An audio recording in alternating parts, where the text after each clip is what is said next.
Norm Macdonald's here, ladies and gentlemen. Norm, how you feeling? I'm not a guest though. It's like it's on The View and right? Were you ever on The View? Yeah, it was. What's that Star Jones like? No, you want to hear my View story? Yes. Yes. Were you really on The View? Yeah, I was in LA and I was doing some fucking sitcom, and I was like, I was up all night. They wanted to interview me on The View, and so I was already up all night gambling and stuff. And I'd been talking about to the producer all the week through, and he kept having comedy ideas for me. Like he'd go, "Hey, what if you come out with red hair?" Get out of here. Yeah. Or, Really? Are you making this up? No, that's what I'm thinking. No, his Seriously. name is Bill Geddes. Is he the guy they show on? He's always Yeah, sitting. he's the guy that they show, and he goes, I go, why would I wear red hair? And he goes, Barbara just got her hair dyed, and the gals are giving her trouble for it. Oh, still not good, but explainable. So I don't want to do that. So I'm like, no, I won't do that. I keep going, I'll think of something. So anyways, I remember one of his, he kept pitching them every day. And one of them he said was, he goes, what if you go out there and all of a sudden during the middle of the interview, your phone rings. Oh, And he great. goes, but we don't tell the ladies, Because you pull out the phone, you go, it's your agent, Morty. You go, Morty. My agent, Morty. Marty Flipman. So I go, Morty, you can't call me during the show, And he goes, that'll be funny, man. Why does he think he has to give you funny ideas? I don't know, but Swallow I guess your I gum. agreed Spit to your that. gum out. Sorry. I guess I agreed to that one without. You did You that did one. it? Well, I didn't remember, but I was like going towards in the car from the casino to the View, and I still didn't have a story. So I said, "Oh, just ask me about Bill Cosby. I have a Bill Cosby story." So when I got there, I guess without me knowing, he's like, "Hi, how are you? Here's the phone." He handed me like a cell phone, a fake one. I was like, oh, I forgot what it was. I'd been up all night and everything. So I went out and I was about to tell my Bill Cosby. my Bill Cosby story, and the gals had a picture of me meeting George W. Bush, who was running for election against who was he running against? John Kerry? Al Gore. Al Gore, yeah. Nobody knew he was really bad yet.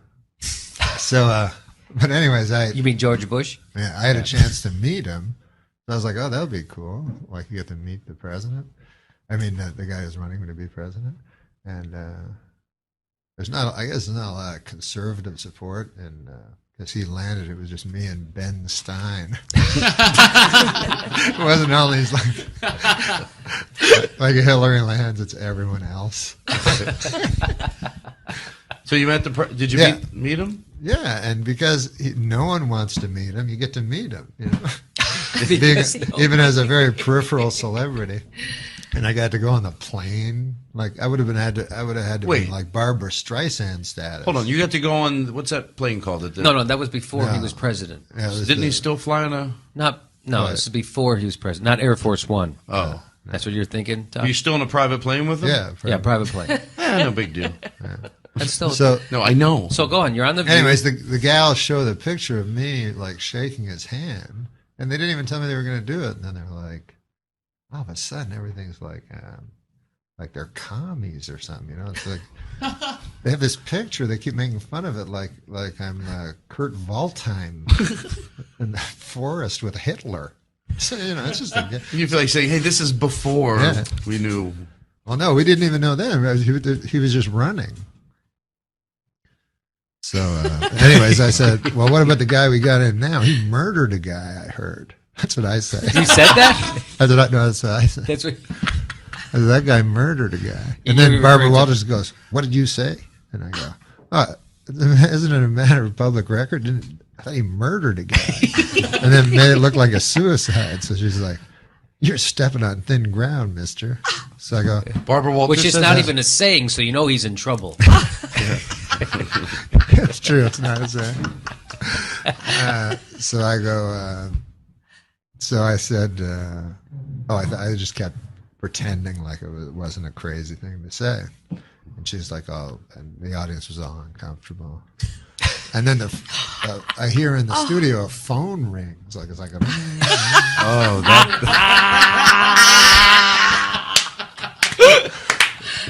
Oh God! Like it's the guy trying to help it out, but it's We'll at a fix bad this. time. So I pick up the phone. I go, "Hey, Morty." I go, "What are you doing?" You know, the girl's like, "Huh?" So then I go, "I don't know." I go, "That Bill Geddes guy told me to take the fake phone out and pretend to talk to my agent Morty. He said it would be really funny." So then Barbara Walters goes, "You are one piece of work, mister." She goes, "Just tell your Bill Cosby story." Oh. So I go, "No, I can't tell you." At this point, when it's, are you getting nervous at all? I mean, don't you feel like you need Oh, to it defend was yourself? fun. No, it was, You it was like so, that? Oh, it was so fun. It was crazy. I start sweating when Oh, that stuff I want to happens. see a tape of it. Yeah, I don't know. I can't get Probably it on to the YouTube. Now, not what YouTube. part of that Yeah. was I think fun? I must have it somewhere, right? Like, That's did a you fucking good enjoy tape. like exposing Barbara Walters, or It was just fun seeing everyone like all this uncomfortable? It was fun when it was all crazy, and then when that phone rang, it was the funniest thing ever because it's the producer like. It's way gone. The audience saw like he's talking about what the president murdered a guy. Ring, Ring, ring. he's like desperately. I'll save this. Yeah, but did Barbara do that. Walters realize that it wasn't really your phone? Did she think you were lying? That it was Bill Geddes doing it? Did she think you were lying? You think? No. I think she like because I was just saying what happened. She got. But I didn't know any way out of it. I didn't want them to think that was my idea. Right. Like I ranted about the president, and then as part of a conceptual bit, pulled out a phone. I had to tell them it was Bill Geddes. Where did? New songs on the radio sounding fake. Prince and Genesis for better anyway. Anyway. Am I just being too real? Hey, Norm, you're Canadian. Yes, I am. So what do you think of this whole presidential mess? Well, I hope that the Democrats don't steal the election from the winner, you know, but who knows? You like George Bush, don't you? I love George Bush, man. He's a good man, decent, you know, none of this. He's, you know, he's not a liar, a crook, murderer, or anything like that, so it'd be good to get the... See, I think we should get the homicide out of the White House and get like a fresh start, because we don't want any more murderers. I think we should just go on to the next question. Oh. Who are the murderers? Yeah. Oh, Clinton, he murdered a guy. Yeah, you know, we're not allowed to, you're not allowed to put out no accusations without That's a proof, little darling. too far. That's the way it doesn't work. Let's just go on to the next question. please. Yeah. This is not my week. What can I tell you? Oh, it's not mine either, and I'm being very nice, okay? Be a good boy. Now, Norm? Do you never hear that? No. Listen, No, we don't need I to don't want talk to get about into that. this, and I don't want to hear it, and this is not the place to make those accusations, and you're supposed to be funny. Let's get on to the Right, next question. exactly. So get with it. There you go. This is a live show. Not for nothing, Why? Norm, but you have been properly chastised by Barbara, so I'm not going to ask the next I question. thought it was a matter of record. Shut up. Look, Okay. let me do this, okay? I'll tell you what's a matter of record. You will not be invited back if you don't shut up. All right, now. Let's talk football. All right, manslaughter. Let's talk football. Norm, did you ever hear the word? The phone is ringing. I certainly hope that's somebody calling to tell you to go home. Oh, no. Dude, you got a phone ringing. Oh. Answer the phone. Hello? Oh, yeah. Oh, no. The thing is this. There, you know Matt Strauss? Yeah, the producer. The producer, he told me it would be funny. He said, like, why don't you carry a cell phone on and then let it ring and then pretend like there's a guy on it? Is there anybody on it? No, it's a thing, pretend You know thing. what, Norm? You're a dead man. Here, you talk You to know him then. you know what, Barbara? You know what you said about rage at work? Give this man a plate of soup and tell him to shut up. Norm, All right, then. Let's see. Norm. What? Okay, listen, Norm, listen. Not only have you annoyed us, but I've read that you have actually annoyed one of your idols. Who is that? Oh, the great Bill Cosby. Yeah, what'd you do? Oh my God, I love that guy. He's my hero, you know, just like you. Maybe George or Bill Clinton would be your hero. I love. There's no stopping you, is there? No, you seem to like Bill Clinton. There really, and this man leads into our show on Friday night. I know. It's all right, his career's over after this anyway. Who cares? Go ahead, Norm. No, Bill Clinton, who's a great man, obviously. Well, you know, everybody has their opinions, right? Are you moving along? No, You're Bill going to get to the point. Cosby. Bill Cosby. Oh, Oh, God. Cosby. What's in Cosby. that coffee? What are you drinking in there? Now, Bill Cosby is a great man, first Okay. of all. There has never been any accusations toward Bill Cosby about any... Will you just tell us what you did for Bill Cosby? Oh, I met him. I opened for him at a club, and he was a great man, you know. He's my hero of all time. You know how funny Bill Cosby is, Yeah, right? so I'll get to the point. I'm going past menopause. Make the point. Let's go. Not everything has a point. We are learning that, okay? All right, Norm, you want to finish the story, or shall I ask you the next thing? Well, the Bill Cosby thing is this. Dear God. I met Bill Cosby. We're all fans of Bill Cosby, right, Barbara? Yeah. What? Yes. Why don't we talk about the millionaire? Oh, yeah, you know what? Tonight, Norm and Yeah, I... please. I like Bill Cosby. Let's talk about the millionaire. Great. Norm Macdonald and I are on The Millionaire tonight. Oh, yeah. Well, tell him about that, how you thought he's dumb today. Where do you see Yeah. him tonight?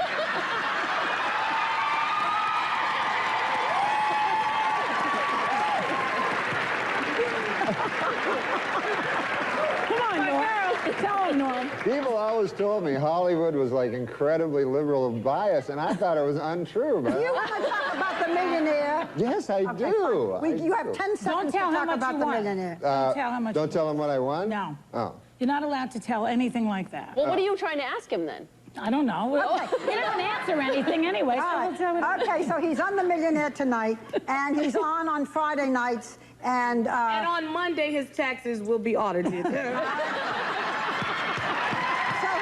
Friday nights at 9. He's on the millionaire at 9. You can play along at home on enhanced TV. You are a number. I have never met anything like you. We will be right back.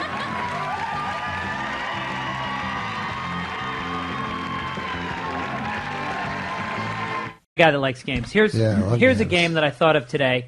It's called Talk Your Way Out of It. I'm going to give you a situation that you're stuck in, and you're going to need to talk your way out of it somehow. Okay. You meet a beautiful woman. She wants to have sex with you, but she wants you to wear an afro wig. And while you're having sex with her, she's screaming racist shit at you. And then her neighbor opens the door and comes in. He's a black guy, and he's got a baseball bat. All right, so I agree to do it. Oh yeah, Is that you what want to you're have saying? sex with her, so So you're I'm doing it. You're willing to wear the black African wig, So and I'm- she's screaming horrible racist stuff. The guy walks in, he's black, and he's got a baseball bat. He's But very wait, angry. he walks in coito, like while we're doing it. Yeah, her door wasn't fully locked, and the yelling was so loud. He could hear you guys from next apartment. He could Oh, yeah. hear her yelling the N-word and I see. fuck me. And Oh, I got you. And so And he how was- do I talk? You want me to now talk my you way out of gotta it? you gotta talk to the black gentleman who's got the Okay. baseball bat and talk your way out of this situation. Okay.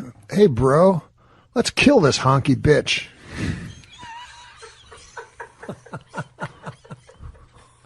So you just commit to black. You just go. Yeah, I'm go. with you. Come on, man, you and me, jive turkey. When I did my first comedy festival thing, that Montreal thing. What year was that? Fuck, I don't know. Like 87? Yeah, I don't know dates. Yeah. But it was around there. And How long had you been doing comedy at that point? 6 months. Really? Yeah, but it was Canada, so we got a home So that was like court thing. In American years, that's 4 years? No, I'm saying because the Montreal Comedy Festival was in Canada, we had a quota to fill. You know, I would never have gotten on it if I was in the States.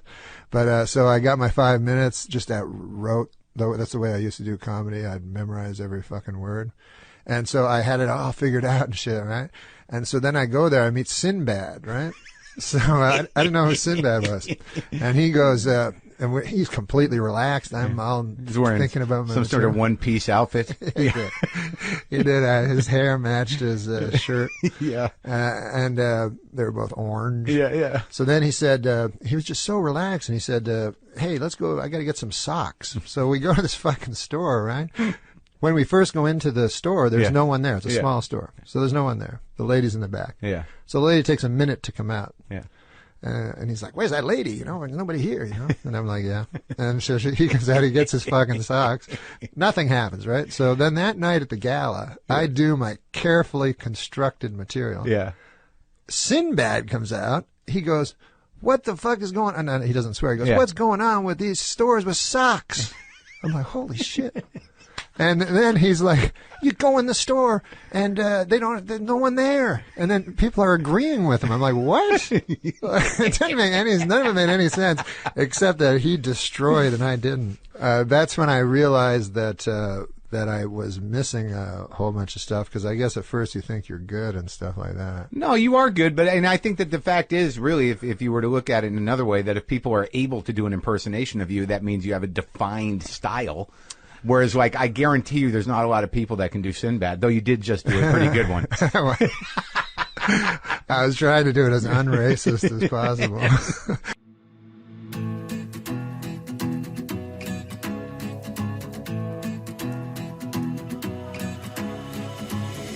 I've been searching for what's missing, but the answer. One time on Def Comedy Jam, the guy goes, you got the do-rag? He goes, you know, I'm fucking my woman, you know, and I don't want to answer the phone. Oh, shit, it could be a job, and you know. And then, you know, after you take the do-rag, you wipe off your dick with the do-rag. And I'm like, no, I don't do that. But everyone in the audience is like, yeah, we all do that. We all wipe our dicks off. 130 years after the Civil War, the state of Mississippi has finally voted to abolish slavery. Representatives say they would have liked to have done it sooner, but they were delayed due to some awfully big cotton crops.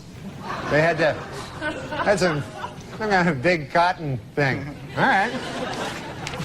In Colorado this week, Bob Dole warned that if Pat Buchanan is the Republican nominee, the party might lose both the presidency and control of Congress.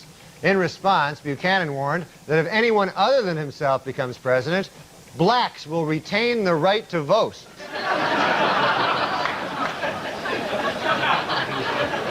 Last night, the epic disaster film Twister opened to big box office and some controversy. The Reverend Jesse Jackson has called for a boycott of the movie, claiming that not enough black people in the film are killed by tornadoes.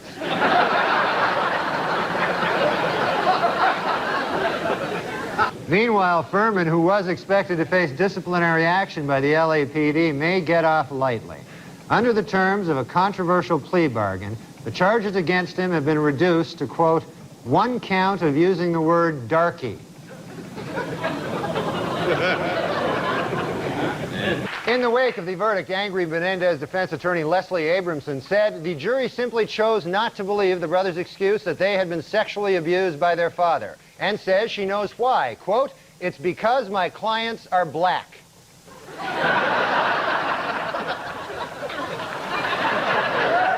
President Clinton was in Austin, Texas last Monday, the day of the Million Man March.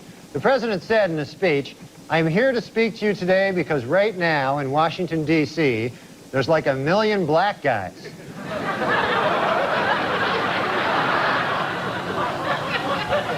In Nashua, New Hampshire this week, a high school student, Chris Conley, while attempting to dunk a basketball, lost his balance, crashed down on the rim, and shattered 2 front teeth. Gee, I wonder if by some crazy chance Chris is white.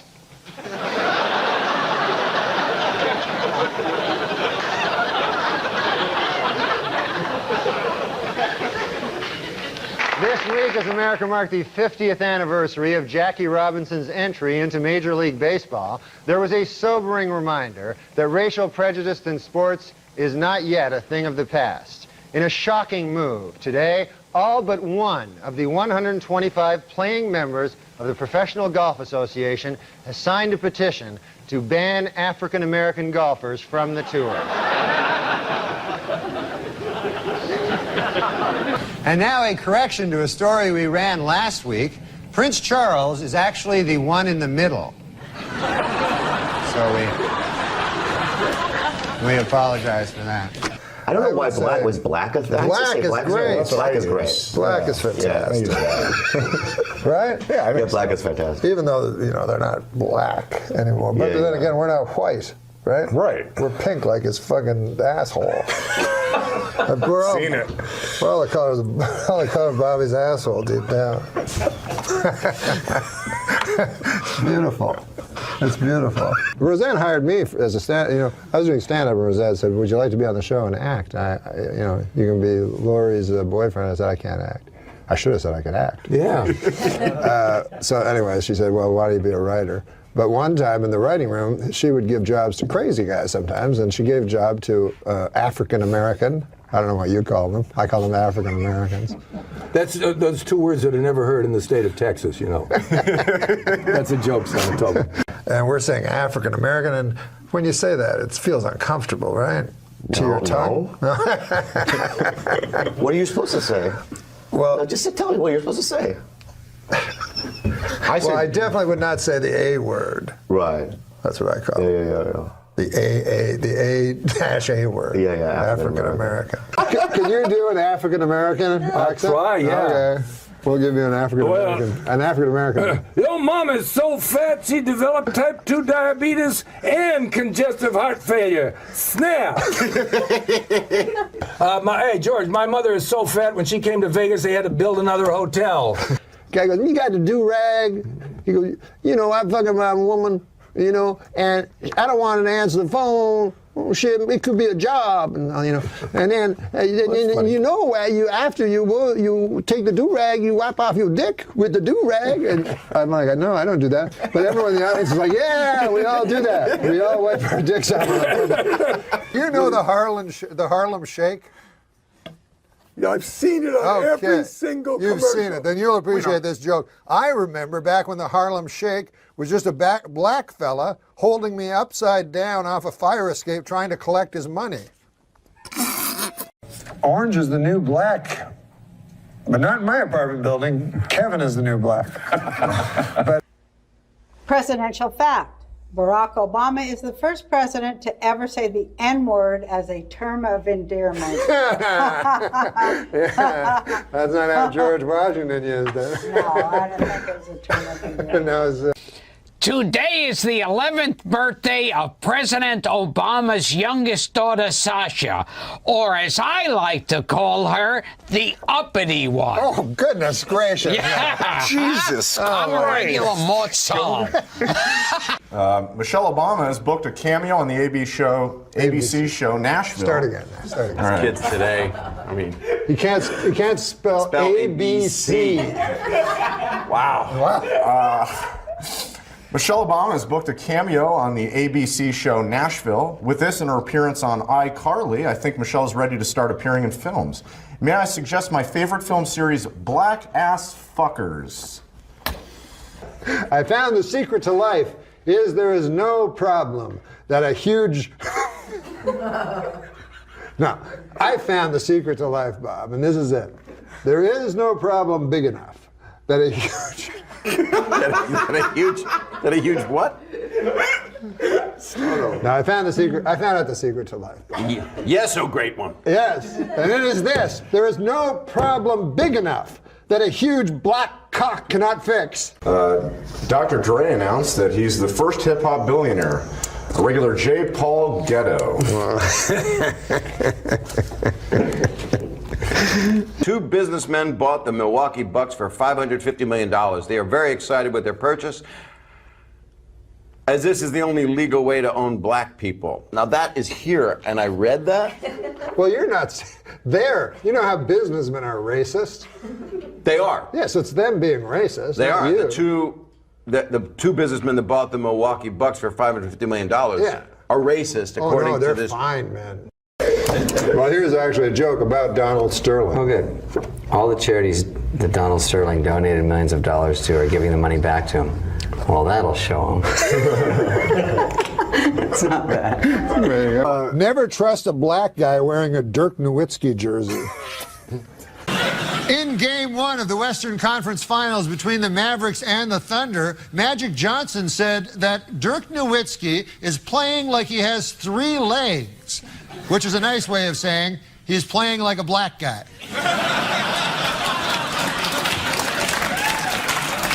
Show Oklahoma City second-round NBA playoffs. Great dunk from Westbrook, though I'd be more impressed if he weren't young and black. Moscow Roy Jones Jr. is down. Boring. If I wanted to see an old black guy get punched in the face, I'd look out my window. Eastern Conference Final in Miami, and LeBron crushes Kyle Korver in transition. Always shocking when a black guy running forward is faster than a white guy running backwards. Usually I pick the bigger, blacker guy. President Obama is a phenomenal player at basketball for a president of the United States. But I think he's just mediocre for a black guy. Hey, what about bringing in Jackie Robinson? Only team with a black guy in it. That's not cheating?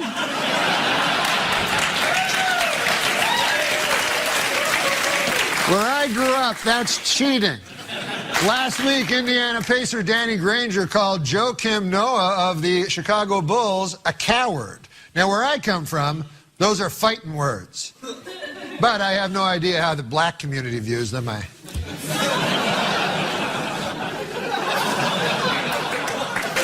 Middleweight boxer Bernard Hopkins has caused a stir by implying that Donovan McNabb is not black enough.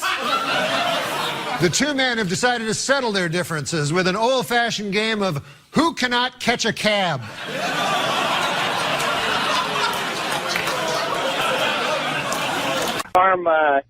Everybody's bringing up these licenses for illegals and that they need to have them. And my question is, where are they getting the license plates? Obviously, we're letting them register vehicles without licenses.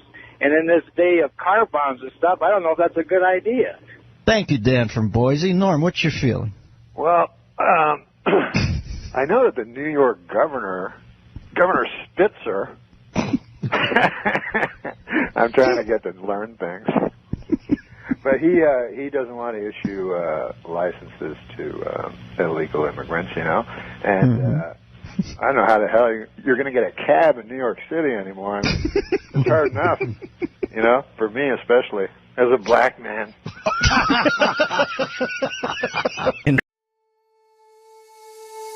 Call me to say goodnight, kiss me once or twice, I'll never let go of you. Fold me into your arms, stay with me till it's... Listen, Dennis, have you heard about this Huckleberry Finn thing? I heard something about they wanted to take the N-word out, right? Yeah, anyways, I wanted to bring it up before I forgot, and then we'll get on to my my projects. All right, do you have any observation on it, any tweak on it, or just the cognizance of the fact that they want to... No, well, I feel it's a thorny issue. Mm-hmm. Yeah. No, that wasn't the whole thing. No. I thought you were going to go like, well, how so, or something. Tell us more, Norm. Why don't you I feel it's a thorny issue. Yeah, I'll tell me you why. too. Why, Norm? Well, you got Mark Twain, you know, and you're talking about, I mean, for those of you who don't know, you know, what I'm talking about, they've taken out the N-word, you know, out of many of the books of Huckleberry Finn. Norm, they've taken out. And so you got a thorny issue that I think I have a solution to. Do you want to hear it? Oh, man. Never anything more. Well, the thorny issue is this. Yeah. You know, you don't want to take, Mark Twain, one of the greatest writer ever to brush paper with ink, and change his words, for God's sake. On the other side of the coin, you don't want to have a young African American boy in school, hearing that word out loud and causing him pain. So it's a thorny issue. But I figure it this way. You've read Huckleberry Finn. You are so splendidly demented. Yeah, I've read it. You know it's written in the first person by Huckleberry Finn. Yes, I do. And you know it includes the N-word. Yes. Therefore, you just change Huckleberry Finn to a black kid. And it's like a rap song at that point, right? Exactly. Everything's cool. He's brilliant, Byron Allen. He had that Comics Unleashed. You ever do that? Oh, you couldn't be more leashed. There's nothing. It's not like there's nothing unleashed about it. It's not like you would have like Lenny Bruce on and like. And he has no segue. So this is what he said to John Lovitz one time. He just turned to him from, he's talking to Schimmel, and then he goes to John Lovitz. He goes, "Now, John, I understand you're growing older." What's your favorite religious movie? I loved Passion of the Christ. Did you? Although I will say I thought it was very anti-Semitic, because every Jew looked like fucking Lovitz. You know what I mean? They were all like, hook noses and stuff. So I could see the anti-Semitism. Remember when you had that show? Do you still have that show at the Laugh Factory? Yeah, every Tuesday. I enjoy that show. Did you ever do that? Because on Tuesday, for a long time, I would drive by the Laugh Factory and it would say, John Lovitz. So I'd go, I know what not to do on Tuesday. How do you feel about the stand-up comedy of John John? Of John. I mean, like when a guy starts stand-up at 60. And then like opens his own club to do it. So it's like, oh yeah, that's right. He opened a club. Have his own stage time, so nobody can be like. Have you ever played the Lovitz Club? No. God damn, you've avoided everything. Every comedy landmine. Yeah, I squeaked by. Norm has a CD. It's called Norm Macdonald. Ridiculous. It's coming out September 12th. It's a comedy CD, of course. And you got some famous people, a.k.a. friends of yours, to do some bits on there with you. Is that right? Oh, yeah. Some of my friends did it. So it was Will fun. Ferrell, correct? Yeah, the great Will Ferrell was in it. He was kind enough to do it. Molly Shannon? Yes, the great Molly Shannon was in it. She was kind enough. Some of this will be repetitious. Is Tim Meadows great, or is he superb? Tim Meadows is a real talent. You got John Lovitz on there? Yeah. You ever see that guy play softball, by the way? Speaking of baseball and hats, you ever see him hit the ball? I've seen him do stand-up. He tried starting stand-up when he was 50. Really? What about those Subway commercials? That's kind of... Yeah, it's great. He got a catchphrase for the first time in 18 years. And what's the catchphrase? Eat fresh. Oh, eat fresh. And he gets to wear a bathrobe on TV. Yeah. I buy Subway sandwiches. No, he's a really funny guy. He's hysterical. How long... Up here? Yeah, no, I listened to that show, actually. Yeah. What happened the time you and Norm Macdonald played tennis? There's a story that he showed up in a leather jacket and jeans. Yeah, I know. I know. He tells that story, and I don't know why he's so into it. Oh, it's a funny visual. Time. It's a funny visual. Him dressed like that. What he left out is that we're playing, and he I play all the time. He never plays, right? But he can get the ball, but he dinks it back, and he has no rhythm. Anyway, when someone just like floats every ball, if you're not used to it, you can't get any rhythm, and it's just hard to play. So he won, but what he left out was after every point, he'd leave the court for like a minute and brag to his assistant about how, look what just happened. Then he'd come back 1 point, he'd leave again. So I go, Norm, do you want to play? And he just kept leaving. It was very frustrating, and so he won. So then I said to my coach, I go, how do you beat a guy like that? It's so frustrating. It's just the ball's just, and my teacher's guy, Alex Olmedo, who's you're into sports, look him up. He was a champion college player, Wimbledon champ, beat Rod Laver, Emerson, who won Wimbledon, and he's in the Hall of Fame from Peru. Great guy. So he said, just step in and take it early. And I go, could you beat someone like that? He goes, what are you kidding? I'd kill him. So I go, all right, fine. So then we played again. And then I just, I creamed him and I beat him. So and also, I wasn't trying as hard the first set because he was, he's not as good, so I'm just taking it easy. But then And he was wearing jeans and a leather jacket. Well, he beat you 6-0 the first time, didn't he? 6-0? No, he wasn't wearing. I don't remember what he was wearing. He didn't beat me 6-0. He's full of crap. That's what he told him. So then we played again, and then I beat him quite easily. And he goes, let's play again. I said, no, I don't play you again. Because when I knew he'd want to play after I beat him, the last time we played, I beat him, and that's that. Give us a good league but of he the... cheats. He Yeah, cheats, and of he's course not he does. fun to play with. Of course. So he tells this story, Right. Give us a good league of their own story. Lovitz! Just back off for a second. Hey, he's being Lovitz. This is what Lovitz does. I know. man. This is what he does. Him and Norm, both of them. Give us a good league of their own story. What did you play tennis with John Lovitz? What is that? No, I played tennis with John Lovitz. Goes every day to the Beverly Wilshire Hotel. It's an expensive Beverly Hills hotel. I don't know what it's called. But anyways, the guy there, the coach, is Alex Almeida, who's a Peruvian tennis player from old, and he's very good. He played, he beat Ron Laver 3 times. Right. And so he's 60 or whatever, but a Peruvian 60.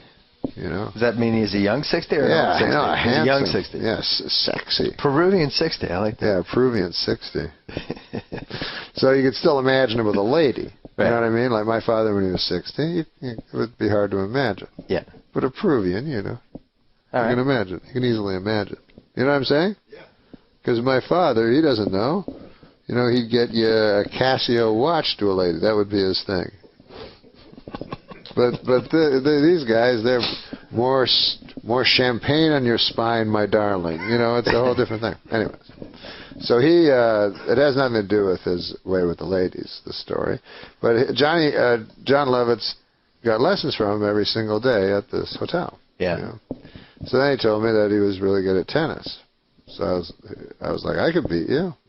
You just assume you can beat John Lovitz in anything, right? Yeah. Because I played tennis 4 times. Yeah. I figured that's about what it would take to beat John Lovitz. So I said, yeah, I'll play it, And he goes, you'll never beat me. I play everybody you're talking about. I go, no, I'll play anything you want. So I go to the place, and I'm in my jeans and a leather jacket. I don't have clothes for tennis. I only played 4 times. So I get there, and they give me a club and everything, and a tennis racket. And I know, clearly, I'm going to beat John Lovitz. So we start playing, and, I just keep tinking them over a little bit, a little backspin, near the net, whatever that shot's called. So Lovitz lumbers over, and he can never get to it, And so I just beat him like 6-0 in the first set. So he starts thinking I'm doing something illegal by tinking it over the net. The backspin backhand or whatever? Yeah. He's never seen this. He thinks you're supposed to hit it to him. Oh. So he starts complaining because he's like, I play Alex and I can beat him. He's talking about beating Alex Almeida, the pro, the tennis 60-year-old Peruvian. Yeah. He thinks. So I said, well, what? He goes, I beat him. I play him every day. And I go, well, Lovitz, this, a tennis pro is one of their big skills is they hit the ball so it will land on your racket. Right. So wherever you're standing, the ball is right there. Yeah. And he's like, that's not true. Then he was convinced that I could beat Alex Almeida. He said, you've never seen anything like this, Alex. He tinks it over the net. So, this is Lovitz. So then I played, and then he wanted to really win, and he kept playing me, and I said, oh, God. So one day I was like, he was just getting so angry and everything, so I let him win 1 game. Yeah. And then he quit. He retired. On top. Yeah, calling himself the champ. Like John Elway. Yeah, exactly. He won 1 game. He goes, doesn't matter. So whoever won last. That's what they do in boxing. And I was saying, well, boxing, they do have to defend them, or whatever. That's funny. You say there's no way we could go back, and that I've broken what we had. Oh, I wish that you would come around. one time we were doing a show in Biloxi, Mississippi, and I'm not like him at all. Except if you say to me like, you can't say that or talk about a certain thing or don't say that, I'm like, well, now I have to. It's just kind of your instinct as a comic to bug people, you know? Right. Like, don't do that. It really bothers me. And then you're kind of a jerk and they're like, oh, you mean like this? So we were doing a show and I opened for him I did about, I guess, 15 minutes or 20. Then he headlined. But it was for a, what do you call it?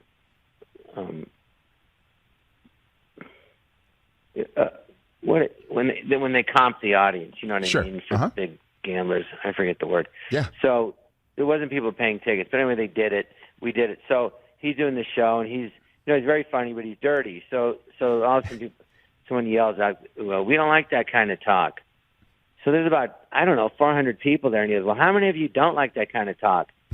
You know, and it was like practically the whole room. He goes, "Well, how many of you don't mind?" And it was like 20 people. So he goes, or 10 people. He goes, "Well, I'd hate to disappoint those 10 people because the rest of you don't like it." And then he just got dirtier. You know? And I'm just like crying, laughing, you know, because the audience wasn't even laughing, but he just, you know, and that was, you know, that was a typical him. He you know, you take a big risk when you do that. I mean, he did that at the casino. We were banned I couldn't work there for 5 years. Really? Are you serious? Mm-hmm. He got banned from that casino in Biloxi, Mississippi for 5 years? And he was gambling, and he got caught counting cards. Oh, there's that, too. Well, I mean. So the combo. He had I think, best word choice of maybe any comedian I've ever seen. Yeah.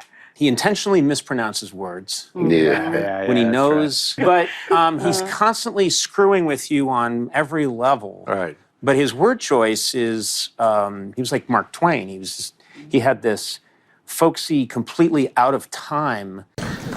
Model Carrie Otis made news this week when she stated that she didn't want Mickey Rourke showing up at her work.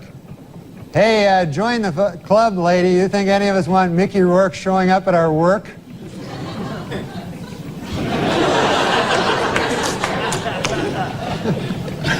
According to a poll taken last week, if the presidential elections were held tomorrow, the guy in the funny mask would win.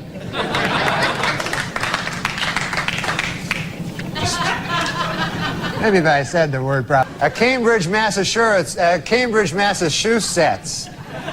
juror found City Councilman William Walsh not guilty of malicious destruction of property after he removed 2 dildos from a sculpture in the City Hall annex. Walsh's defense was that he was walking by, saw them, and said to himself, "Hey, free dildos." Look at there. 18-year-old Julie Wozchak will be going to Paris after winning an essay contest sponsored by the Dayton Daily News. She won for her essay, which was entitled, "Why I Want to Go to Paris with Some Old Guy from the Daily Dayton News." Dayton Daily News. Like that would have helped. Okay. Last week, basketball legend, Magic Johnson. Last week, basketball legend Magic Johnson rejoined the Los Angeles Lakers 4 years after learning he was HIV positive.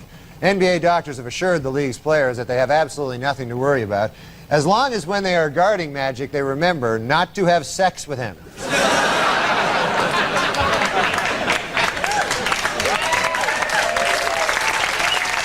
A new development in the O.J. Simpson civil trial this week. According to sworn testimony, Nicole Brown Simpson had told her therapist that she was afraid of getting beaten by O.J. Simpson. Asked why he didn't report this earlier, the therapist said, "I was afraid of getting beaten by O.J. Simpson." I said getting beaten, and that may have hurt a little. A French government survey finds that Disneyland Paris is the most popular tourist attraction in the country. And the most popular ride? Women who don't shave their armpits of the Caribbean.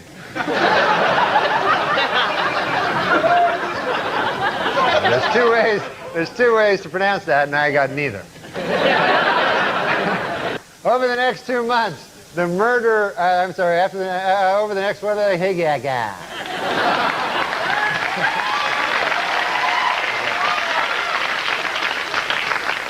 Over the next 2 months, the number of Border Patrol agents in Tucson, Arizona will double to 49. Meanwhile, the number of illegal aliens sneaking into the country will hold steady at 100 million billion. And finally, sources report that Michael Jackson's baby is due February 27th, and it's going to be named Michael Jackson Jr. Michael plans to be with the mother during the delivery, in his words, to make up for not being there for the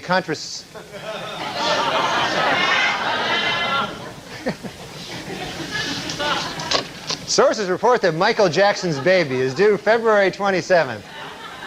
It's conception. The last word was conception, so. Just hours after, works both ways.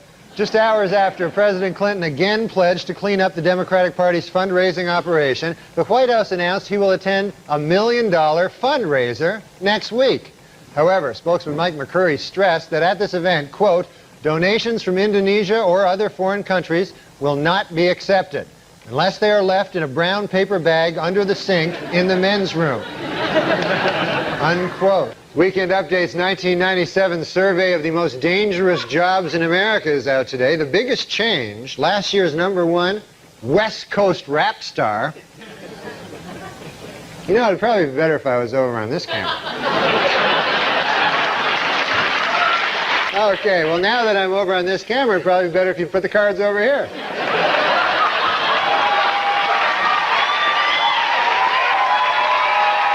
The 1997 Most Dangerous Jobs in America is out, and this year, a little bit of a change. Last year's #1 West Coast rap star has been knocked out of the top spot by the new Most Dangerous Job in America, East Coast rap star. Imagine if it had all gone well. Last week in Kansas City, two people. Oh, drats.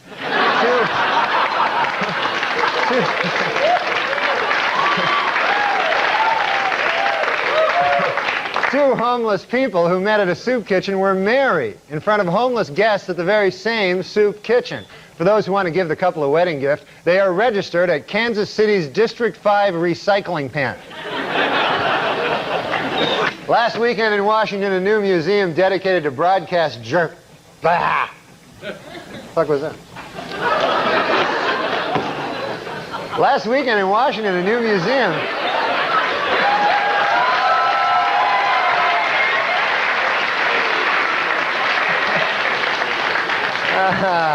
My farewell performance. Last weekend, with the resignation of 2 police officers in Vergennes, Vermont, the city's 2,500 residents are now left with only 1 policeman. Note to self, if I get fired for cursing on the air last week, drive up to Vergennes, Vermont, hypnotize the remaining policeman, and loot town. Yeah, that's it.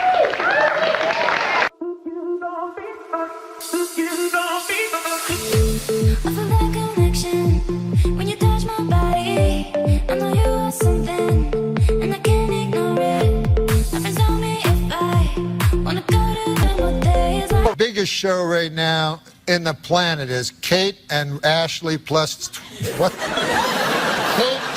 John and Kate. Spit all over me. That's all right. John and Kate plus 8. You did it. You did it. Yeah. John and Kate plus 8. There's a show called Rock of Love. Yes, Bret Michaels, Rock of Love. Yes, yeah. Bret Michaels, and he had a band called Rock of Love, and he was a big band singer. He had a band called Poison.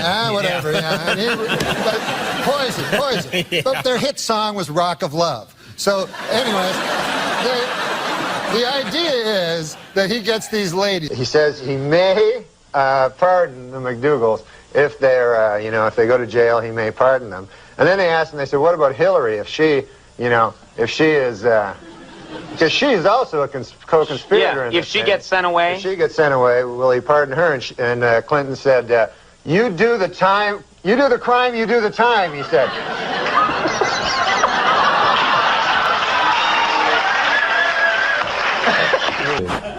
That'd be great. Next time you're on the show, just... On our show, studies show that people don't watch the show, period.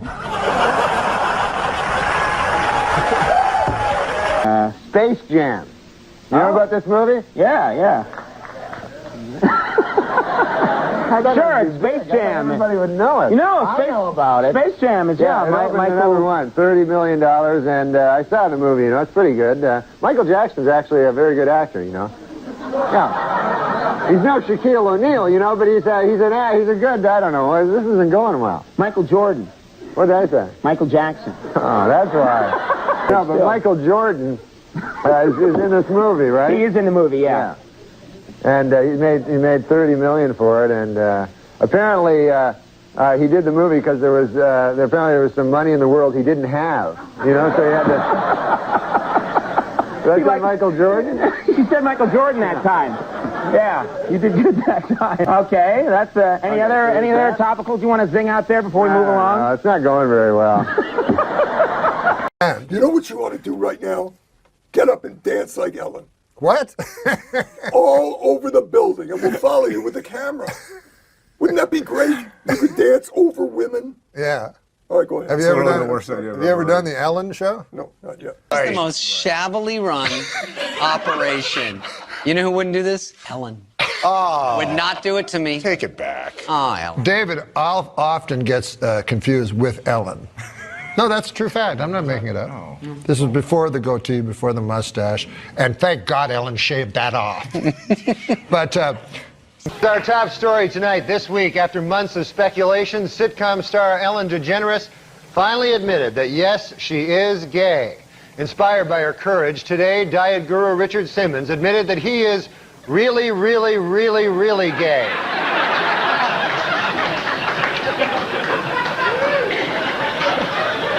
And in entertainment news, Ellen DeGeneres and lover Anne Hesh have announced that they want to have a baby. However, their plan has hit a snag. They are both women. It is not possible to have a child. On Tom Snyder this week, actor Tony Danza said he thought the recent open display of affection by lesbian couple Ellen DeGeneres and Anne Hesh in front of President Clinton was extremely disrespectful. On hearing the comment, President Clinton responded, "Someone should tell Tony Danza to shut the hell up."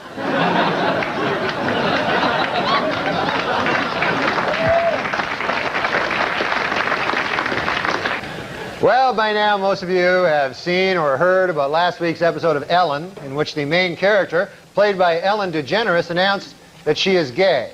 Here to comment on Ellen, our very own Will Ferrell. Hi, Will. Like everyone in the country, I saw the historic episode of Ellen, and of course, I loved it. I don't know what it is, but when a first-class comedian spoofs gay people, it always makes me laugh. Hey, let's face it, gays are funny. I loved Billy Crystal on Soap, and that Harvey Fierstein impression of a homosexual couldn't be more dead on. Heck, even I do a funny gay guy around the office. You know, Judy Garland, Fresh Cut Flowers, interior decorating. It's all in good fun. Why not? I'm no homophobe. So, Ellen DeGeneres, I salute you. There's no controversy here. She's just a damn good comedian who's able to get good laughs pretending she's a lesbian. And if that's wrong, then that's my kind of wrong. Well, Will, now, she's not exactly pretending. How's that? I mean, she wasn't on the cover of Time magazine for pretending she was gay. She really is gay. Ellen DeGeneres is gay, the real Ellen DeGeneres. Yes, she's a lesbian. Oh, my God. I'm going to be sick. Oh, God!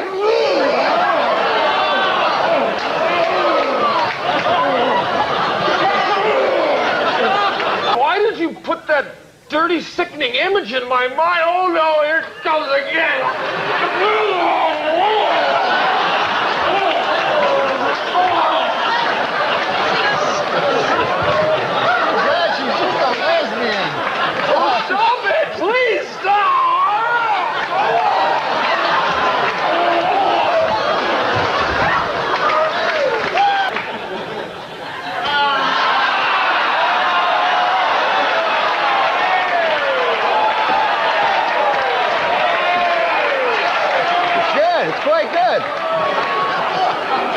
Normally I don't like Will Ferrell vomit, but this is actually really good.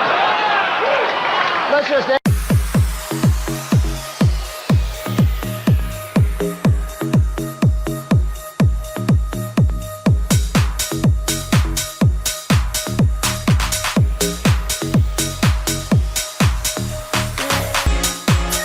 And then there's gay ladies too, lesbians, you know, that I think like for mainstream America, they're easier to accept, you know, because, you know, there's no like anal tearing and stuff. So basically, I don't know what they do.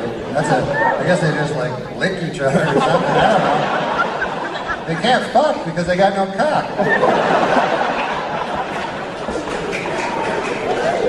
So I don't know how they can't have sex, right? All they can do is go buy a cock. They go to like stores. You know what, man? I hate that real cock, but I love that big fake plastic cock.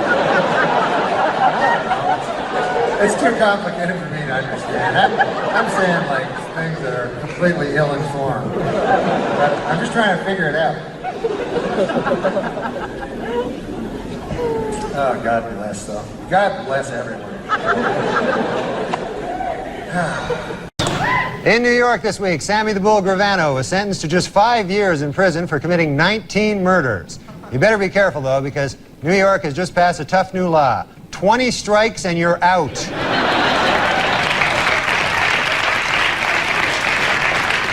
Visitors to New York's Times Square this winter are in for a bit of a surprise. Crazy people will be shooting at them.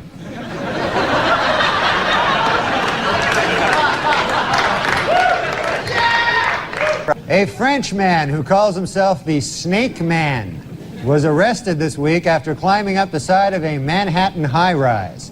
Yep, he climbed right up the side of a high-rise, just like a snake.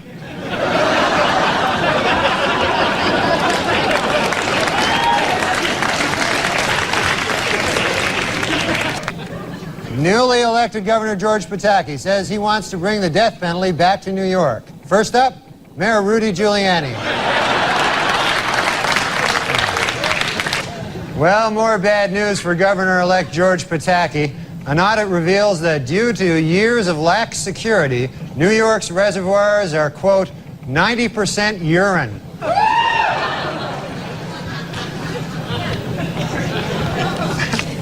The most restrictive smoking ban in the nation took effect this week in New York, and already the city has gained over 9,000 pounds.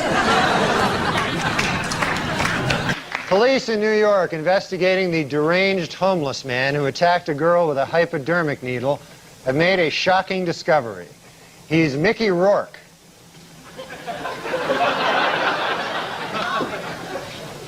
Well, New Yorkers were asked in a recent survey what they thought of the new slicked-back hairdo Princess Di displayed on a recent trip to the city. 38% of New Yorkers approved, 45% disapproved, and 17% said, "You stopped me for this? Now I'm going to shoot you." This week, New York Senator Al D'Amato repeated his claim that during the Second World War, Switzerland aided the Nazi war effort and helped launder money stolen from Jews. These charges are the results of a lengthy, thorough investigation by the senator, which proves, quote, beyond a shadow of a doubt, that New York has lots and lots of Jewish voters and no Swiss voters. On Tuesday, New York City Mayor Rudolph Giuliani cruised to re-election with 57% of the vote. The mayor credits his victory to strict enforcement of quality of life ordinances, while loser Ruth Messenger blamed her defeat on low voter turnout by aggressive panhandlers and squeegee men. She was expecting them to show up strongly. Well, crime is down nearly 20% in New York City, with only 384 murders so far this year. Only 384? You know, if you ask me, that's still 307 too many. That's right. And with the Pope in New York City, some of the New York City's greediest and most heartless con men are getting rich selling fake tickets to the mass in Central Park. Don't I know it? Look at all... Look here. Look at all this. Oh, yeah. According to a recent survey, the best tasting water in New York State comes from South Huntington on Long Island. And the worst tasting water comes from Lou Reed's bong.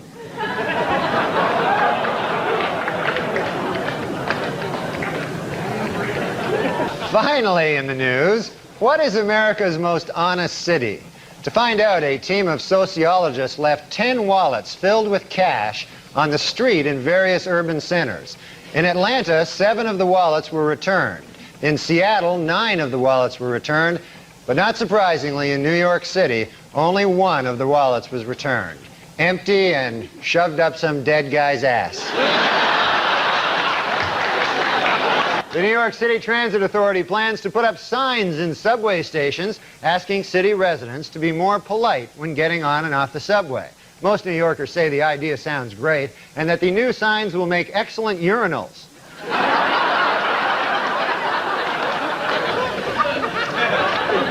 Basketball superstar Michael Jordan has scored a slam dunk with his new men's fragrance, selling 1.5 million bottles of Michael Jordan cologne in the first 2 months. No, the scent does not smell like Michael Jordan after a game. It smells like Patrick Ewing. So it smells good. Well, after a 15-year absence, the New York Yankees are back in the World Series.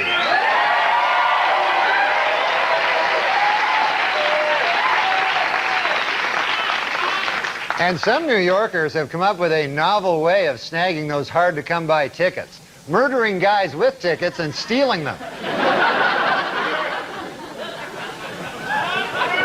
Earlier tonight, the New York Yankees defeated the Atlanta Braves and won the World Series. As a result, Atlanta Mayor Bill Campbell will send a bushel of delicious Georgia peaches to New York Mayor Rudolph Giuliani. Had the Braves won, Mayor Giuliani would have sent Mayor Campbell a bushel of delicious New York crack. Well, the New York Yankees are the 1996 World Series.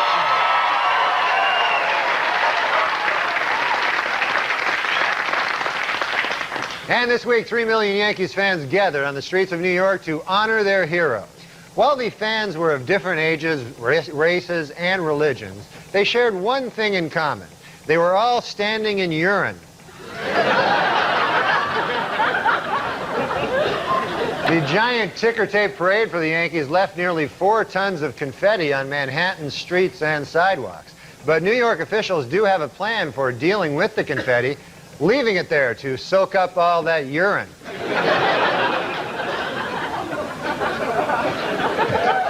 The New York City Taxi Commission named the 10 worst cab drivers in New York City. Mohammed Zaman, Akbed Alab, Yasser Abdul, Ali Rakima, Malik Gassagi, Himyar Lakmiz, Sarbit Karim, Jazi Hassan, Zakadan Nosagi, Famoud Abdul Nasir. And the second worst offender is Abdul Ahmed Zakali. This week is Taxi Cab Appreciation Week, so to all you taxi cab drivers out there, I'd appreciate it if you'd take a shower once in a while. How'd that go?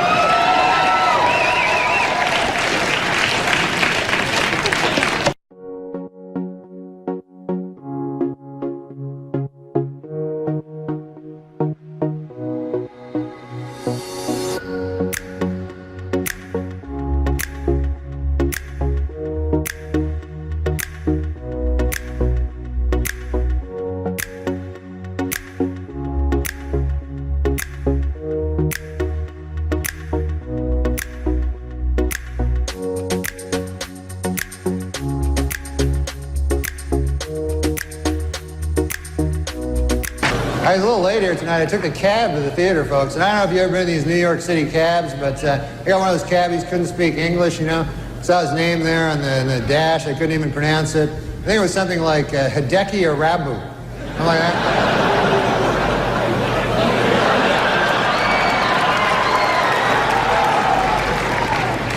Arabu's been having some trouble, man. They fired his translator. Steinbrenner fired his translator. And people see that as cruel, you know, but I don't know, you know. I mean, if you're not doing well in Yankee Stadium, you know, do you really need a translator? Do you want that, you know? You know? Hey, what'd they say? They say you suck. You should go back to Japan, you dirty foreigner. Okay, I got it. I'm trying to pitch over here. Everybody's bringing up these licenses for illegals and that they need to have them. And my question is, where are they getting the license plates? Obviously, we're letting them register vehicles without licenses. And in this day of car bombs and stuff, I don't know if that's a good idea. Thank you, Dan from Boise. Norm, what's your feeling? Well, I know that the New York Governor Spitzer, I'm trying to get to learn things, but he doesn't want to issue licenses to illegal immigrants, you know, and I don't know how the hell you're going to get a cab in New York City anymore. I mean, it's hard enough, you know, for me especially. As a black man. When I first met him, he was in New York under the Queensboro Bridge jerking off punks for $15 a man. Oh my God, that's not bad. Steady work anyway. But you picked a bad bridge. Queensboro would have been better. Well, it was. Not Queens. It was Queensboro. Oh, I thought Williamsburg. Yeah, I mean, times have changed. Yeah, Williamsburg, yeah, it's been gentrified and everything, yeah. Man, this guy used to jerk off punks under the Queensboro Bridge. $15 a man. I robbed a couple of punks under there. Oh, you did? Yeah. You ever You look familiar. Were you in New York when the Twin Towers fell? No, I was in Los Angeles. Well, either way, it was a national tragedy. It was. Yeah, I know. 9/11.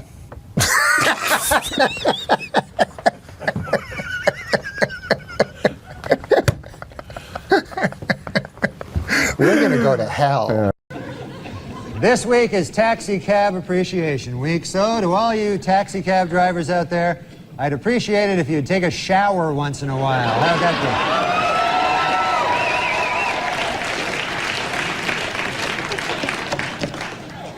be? PLO leader Yasser Arafat announced this week that his wife is pregnant. The happy couple said they really don't care if the child is a boy or a girl, just as long as it hates Jews. The United Paramount Network's new show, Star Trek Voyager, finished in first place Monday night with a 14.7 rating. For those of you who don't know, one rating point is equal to 950,000 nerds.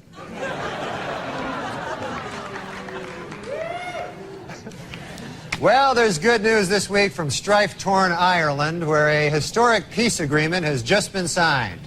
Gee, I wonder if anyone will celebrate by drinking. Angry over the Atlanta Braves and Cleveland Indians' use of Indian caricatures as logos, Native Americans showed up at the World Series tonight. They chanted for hours to protest Indian stereotypes, though it didn't help their cause any when it started to rain.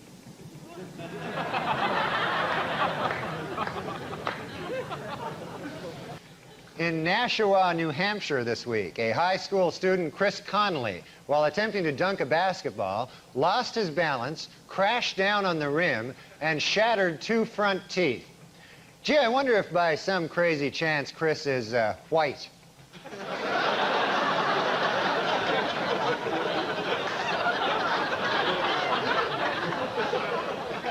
Well, if I can be allowed a personal opinion, you know, I think Harrison Ford's new mustache works. And by works, I mean looks really gay.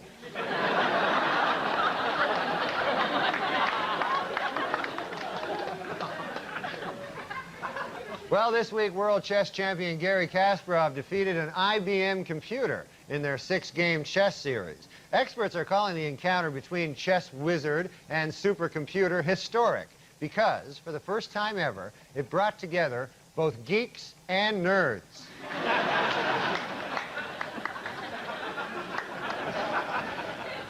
In honor of this year's Academy Awards, Carnival Airlines is offering anyone named Oscar a free flight to or from Los Angeles.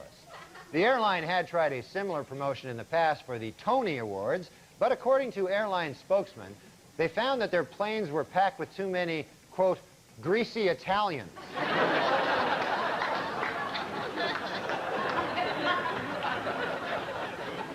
Last week on Larry King Live, Marlon Brando made the shocking statement that Hollywood is, quote, run by Jews. In response, outraged Jewish organizations made it snow in New York in April.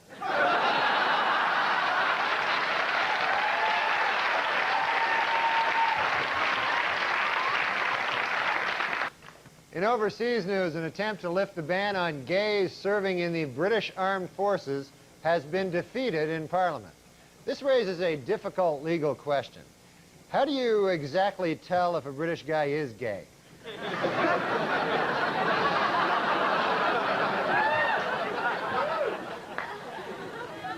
In Bridgeport, Connecticut, the Statakoti Indian tribe is seeking recognition by the Bureau of Indian Affairs in order to open either a manufacturing company or a casino. I wonder which one they'll choose.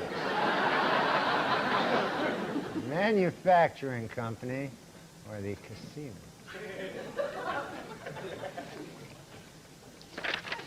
Despite recent criticism, the School Board of Oakland, California has voted to proceed with its controversial Ebonics programs for city schools. In fact, school board officials today announced the winner of the first citywide Ebonics spelling bee, fourth grader Soonduk Kim. Congratulations to Soonduk Kim. Good job.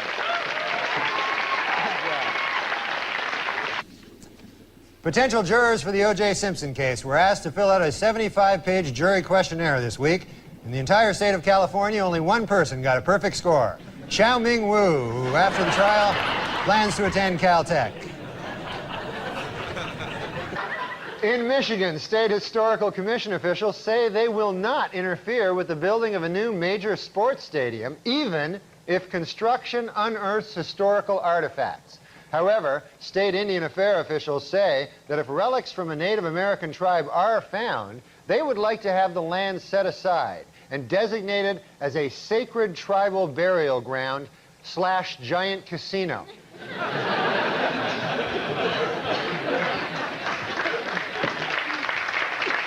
According to the U.S. Bureau of the Census, California's population is expected to grow nearly 18 million by the year 2025. Also by the year 2025, it will be much easier to find a vacant apartment in Mexico.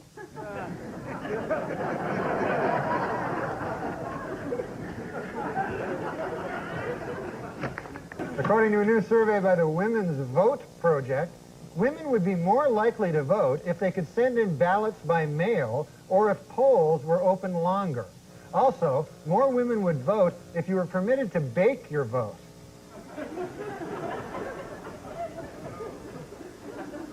They like to bake. Finally, in Milwaukee, Wisconsin, a man allowed his 8-year-old daughter to take the wheel of his car, and an accident ensued that damaged 7 other cars and injured 6 people, which once again proves my theory: women can't drive.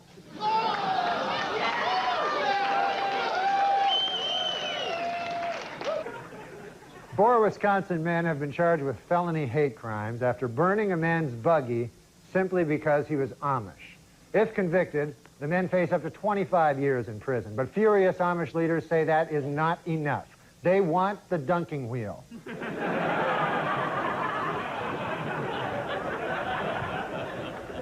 On Wednesday, NASA launched the Space Shuttle Columbia on its 87th voyage. This trip by the shuttle will feature the first spacewalk ever by a Japanese astronaut who will get to take in the unique perspective of Earth from space. Gee, I wonder if there's any chance he'll take a picture.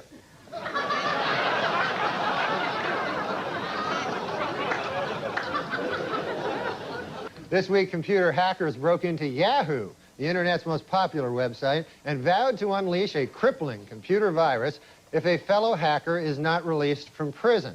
Experts warn that catching these cyber terrorists will not be an easy task and may require the cooperation of both nerds and geeks. Safer drivers, men or women? Well, according to a new survey, 55% of adults feel that women are most responsible for minor fender benders, while 78% blame men for most fatal crashes.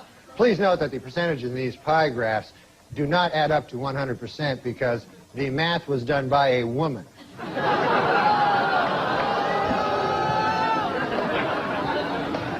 For those of you hissing at that joke, it should be noted that that joke was written by a woman. So now you don't know what the hell to do. No, I'm just kidding. We don't hire women. I'm thankful for women. Oh, there you go. Greatest creatures on earth. That's all right. We'll get behind that one. I think women are more intelligent than men. Also, Conan, without women, there would be no cookies. I order a Polish sausage, you know, from this guy, you know, and so the guy says to me, you must be Polish. And I said, come on, man. I mean, come on. Think about it, what you're saying. You know, I'm trying to knock some sense into this fellow's head, maybe give him a wider world view, you know? Sure, yeah. I said, you think because I order a Polish sausage, I'm Polish. I said, what if somebody came in here and ordered French toast? Would you think he was French, you know? Right. I said, if a guy came in and he ordered a Cuban hamburger, are you going to assume he's a Cuban? Right. I said, I think it is absolutely ridiculous that just because I come in here, I order a Polish sausage, why would you jump to the fact that I'm Polish? Right. And the guy says to me, well, first of all, it's a hardware store.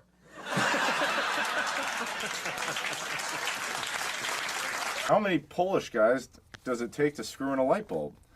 The question cannot be answered because Polish people are so fucking stupid that no matter how many of them are available, none of them would ever be able to complete that simple task. This is a meta joke. Have you aware of these meta jokes? How many comedians does it take to screw in a light bulb? How many? 2. One to do it, and the other guy to go, how long's he been up there? I like that. On stage. Yeah, because they was going, how long? Like, how long? Oh, that's a good one. Polish people, I remember the Poland, do you remember they were trying to, had something, they were trying to land on the sun. Oh. I was going to say that the Polish government did actually try to land on the sun back in the 90s. No, they didn't. Yes, and they were ridiculed for it because they said you'll burn up when you come anywhere near. They said we're going at night. Who? Now,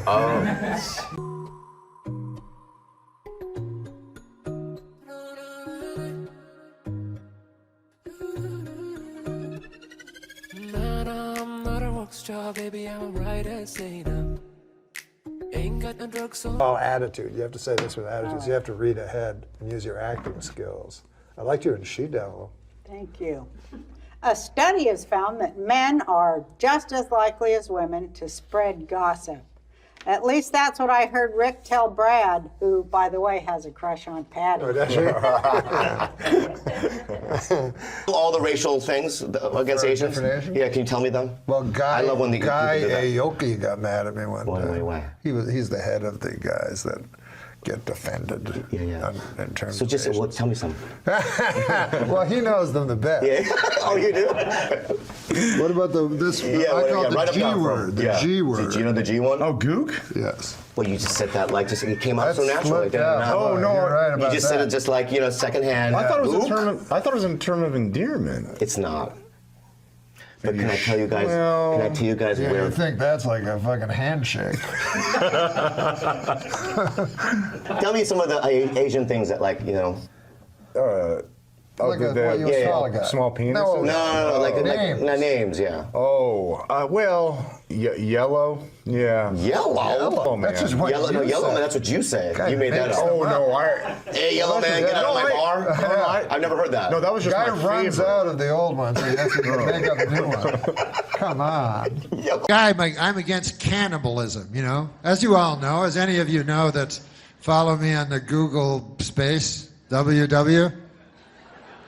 I have gone across this country with my anti-cannibal stance, you know. talking to people from one side of this great nation to the other. Every year I put my toe in the Pacific and I travel this great land with my anti-cannibal message. You know? Mostly the young people. I try to educate the young people. You know, I go to the schools and I go, listen. You might think that you're going to be the cool guy because you eat a dude friend of yours, you know? And maybe you will for a couple of years, you know? Maybe you'll be the big man on campus. Oh, that's Jim. He ate a fella. But there's more to it than that.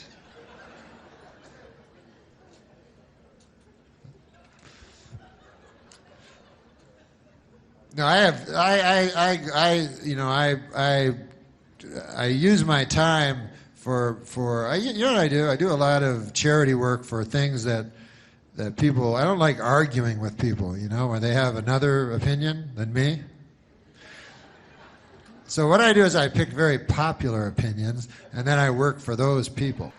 And what I was going to say was that as a anti-cannibal guy, it would never occur to me to do the same thing as she does with her tofurkey. I would not take all my delicious cheese sandwiches and fashion them into the shape of some old rotting corpse of some dude and then eat that. That would make it at least less tasty than the cheese sandwich itself, to me. But listen, it's easy to go around saying, hey, I'm against cannibalism. Oh, I'm anti-cannibalism. Look at me. I'm better than everybody else, you know. I know it's easy to say because I say it every day to people. But actually, when you think about it, you don't really know how you're going to, you know, how your cannibalism beliefs are going to stand up under when it comes up. Because you'll notice in life, cannibalism rarely comes up. There's always some cheese sandwiches around you can find, you know? But what about when you're in the Andes? Well, then all bets are off. You have to wrestle with your conscience because you're in the Andes. I don't even know why people go to the Andes, but they do. They go, hi, listen, travel agent, me and the wife, Ruth, you know Ruth, we're going, we got to get away from the kids again this year. We got to go to Island. We were hoping something on the other side of the Andes. Anything you got there? We just want to relax, lay on a hammock or something, and we want to go to a nice place that is separated from where we are now by the Andes. And got any small planes? We like flying in small aerofoils. In the dead of winter. You got anything like that? And they're like, yeah. So you get on the plane, and, you know, 20 minutes later, you crash into a mountain, you know, because everyone knows it's on the boarding pass. It says, layover, a mountain. No. So you crash into the mountain, and then, you know, you gotta wrestle with your conscience, you know, because, you know, you're down there, and the guy in 24E is looking pretty delicious. And so days turn into weeks, and weeks turn into months. Months, you know how time works, right? I don't have to explain everything. Then becomes now. So and then you have to wrestle with your conscience because you're like, my conscience. And your conscience is very, you know, if you don't want to wrestle with your conscience because, you know. So, although it's not as hard as wrestling with an actual wrestler, I find. If you have your choice between wrestling with your conscience and wrestling with a professionally trained wrestler, I'd take the conscience because it doesn't even have arms. And for wrestling, like the headlock is the biggest move. If you don't have arms. So anyways, you're wrestling with your conscience and you're like, oh man, should I eat that guy in 24E? I don't know. He looks pretty good, but I don't think it's right and all this stuff. And then time goes on and you get, and instead of just acting right away, which would probably be the smarter thing, you know, you wait way too long and months pass and then you go crazy and then you go after Frank, that's his name, in 24E, and you're just, you're so hungry now, you're tearing into him, you're like, Frank, blood all over you and everything, you know? Anyways. And that's the last, and this is what you don't want to happen at that point, is for the rescue plane to come over at that very moment, you know? While you're like, what the? They're like, we have hamburgers and hot dogs here on the plane, and delicious cheese sandwiches, everything you want here. You're like, what?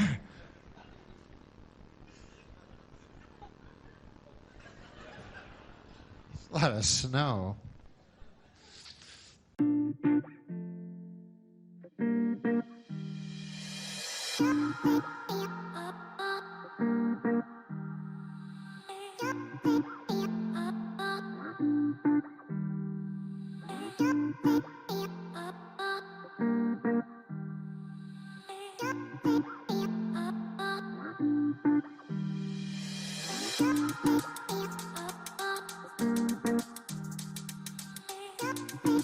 And Albert Fish was born on this day in New York City in 1870. Who the fuck is Albert Fish? What? Who the fuck is Albert Fish?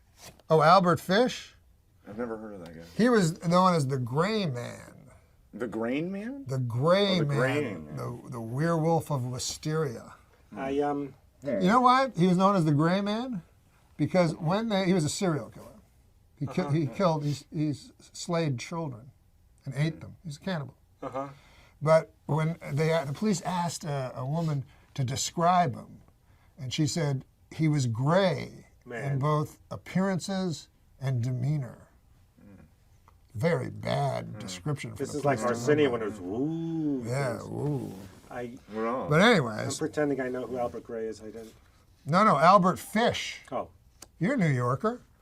So anyways, he was a child rapist and cannibal, as I explained. When he says child rapist, you try not to laugh when he looks at you. Oh, come on, man. It's not funny. I know it's not, but I know you want people to laugh. But Fish boasted that he had children in every state.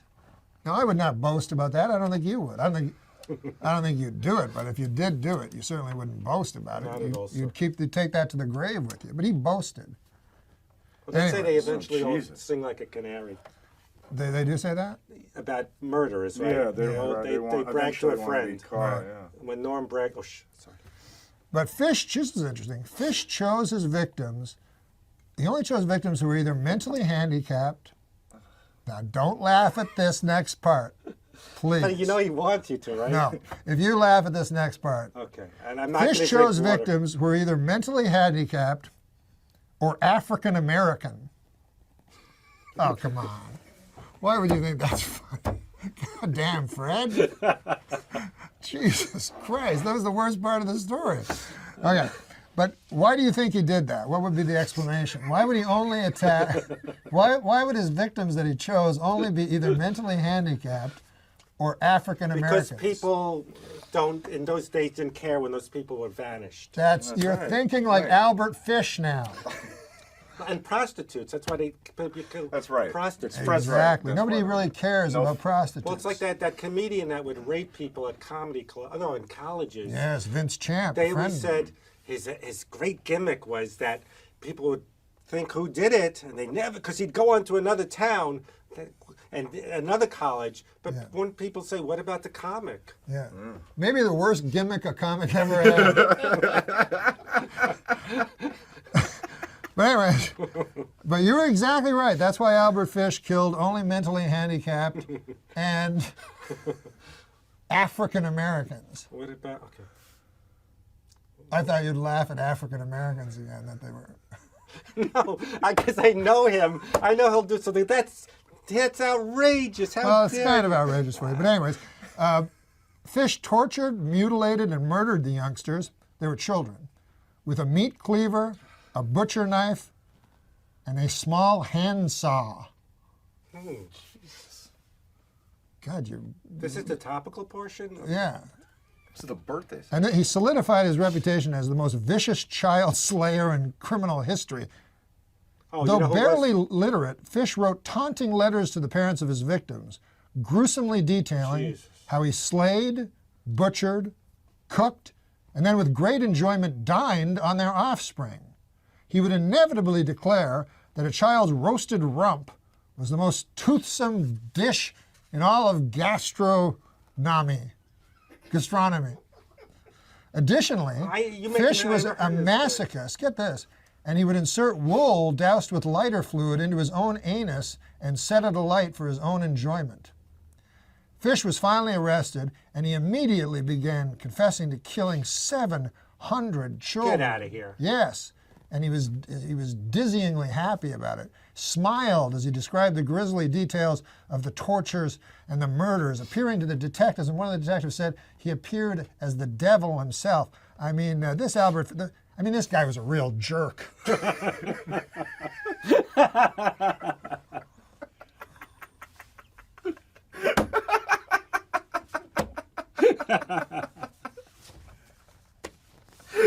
Now I know there was no Albert Fish. Norm is perfectly capable of like shaving and putting on a little Grecian formula and putting a tie and a suit on and going to New York and doing a really funny, kick-ass 5-minute stand-up comedy set. But then you talk to him about doing podcasts or projects or teaming up or whatever. It's like, Norm can't leave his apartment because if he gets up, he'll kick over a jug of urine and he'll lose his cleaning deposit. And he does not drive. He does not drive himself. Oh, no, he does not. By the way, move to L.A. and then make the proclamation, I don't drive. And it's like saying I can't be employed. Like, he should just fucking take ropes and put himself onto the bed like James Caan in Misery. Like he doesn't drive? No, he does not drive. Why? He has a helper person, female, whatever. So it's so insane. And then, people tweet me all the time like, hey, get Norm on, man. You guys are dynamite together. Everyone loves you and Norm together. And I'm like, it would be awesome if he was capable of getting inside of a Volvo and propelling himself in my direction. Where does he live? He lives somewhere on the west side, sort of beach city. Oh, he's in L.A.? Yeah, he's in L.A. Okay. All right. He does not drive. Well, that can be fixed. I agree. Are you taking his beautiful Dave Letterman moment and making it about the fact that you can't get him to do anything with you? That's exactly what's happening. Yeah. I just see the guy. I'm seeing it because he is so good when he wants to be good, and he puts himself together, and it's perfect. And then you see him, and he's got like a gray beard, and he's walking around with Kleenex boxes on for slippers, and it's like, look, just fucking learn, get your driver's license, and come on out. Join the rest of us. It's in society. Well, no, I feel like Norm's talent is being wasted in Norm's apartment instead of out with us. Which I believe now. See, I don't know anything about what Norm's doing. You catch him every now and then on a clip. You catch him. Maybe he calls in somewhere, and I've seen him there. He seems to tweet a lot now, though. Yes. He'll tweet. Guess what you can do from your living room. Yeah, he'll watch an entire round of golf, the Masters. He'll tweet every shot. He'll go on long rants. Well, he showed up at the SNL thing. Yeah, I know. I mean, that's the whole thing. He's capable. He cleans himself up, he shaves, he puts on a suit, and he goes out and does a really funny stand-up set. And you wouldn't even need him to clean himself up or a suit. I'm wearing pajamas right now with slippers. I'm wearing fucking practically pajamas myself. I know. I just, all I'm saying is he is one of the funniest guys on the planet. Oh, it would so be funny. nice if he could, somebody just backhand him and yell, get hold of yourself. And then, give him a shot of vermouth or something and go, let's go. We're going down to fucking DMV. Maybe that's we're getting you. a license. I think I told him. That guy sounds hot. It's either that or Gilbert Godfrey. I can't remember. But I told one of them, I will teach you how to drive. But you don't need to. If in his position, he can get someone to drive him places. Oh, there's Uber. I love Uber. Oh, you hate Uber? No, I love it. I just can't. It's impossible. The answer, yes, is you could get someone to do it. Has he never Maybe driven? he just has a social phobia that only goes away when he goes to New York for major television farewells and finales. Was there a driving-related trauma? I don't want to belabor this, but I'm fascinated. No, there are many people that they're allowed to just announce to the world that they're nuts, essentially. And then they can do whatever idiosyncratic behavior they like, and then everyone just sort of covers for them. They go, Gilbert Godfrey or Norm or whoever. Everyone goes, oh, well, they don't drive. Well, but yeah. no one ever goes, why the fuck not? I've been driving since I was 15 and a half. It's That's no like big deal. Bill Cosby doesn't have sex with women who are awake. That was his thing. That's his thing. He announced how it is. Maybe he That's the should have announced it. He should have. Yeah, we'd be more forgiving.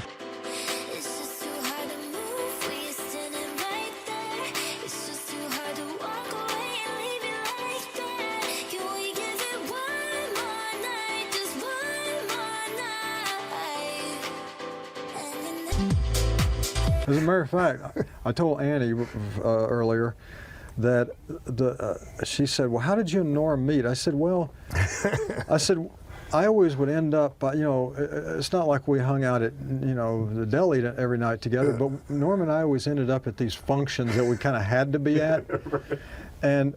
And I said, well, probably the way Norm and I really bonded was because we were the only other person that we wanted to talk to there. Right. Like we'd just end up in the corner talking to each other because we'd be looking around thinking, why are we here?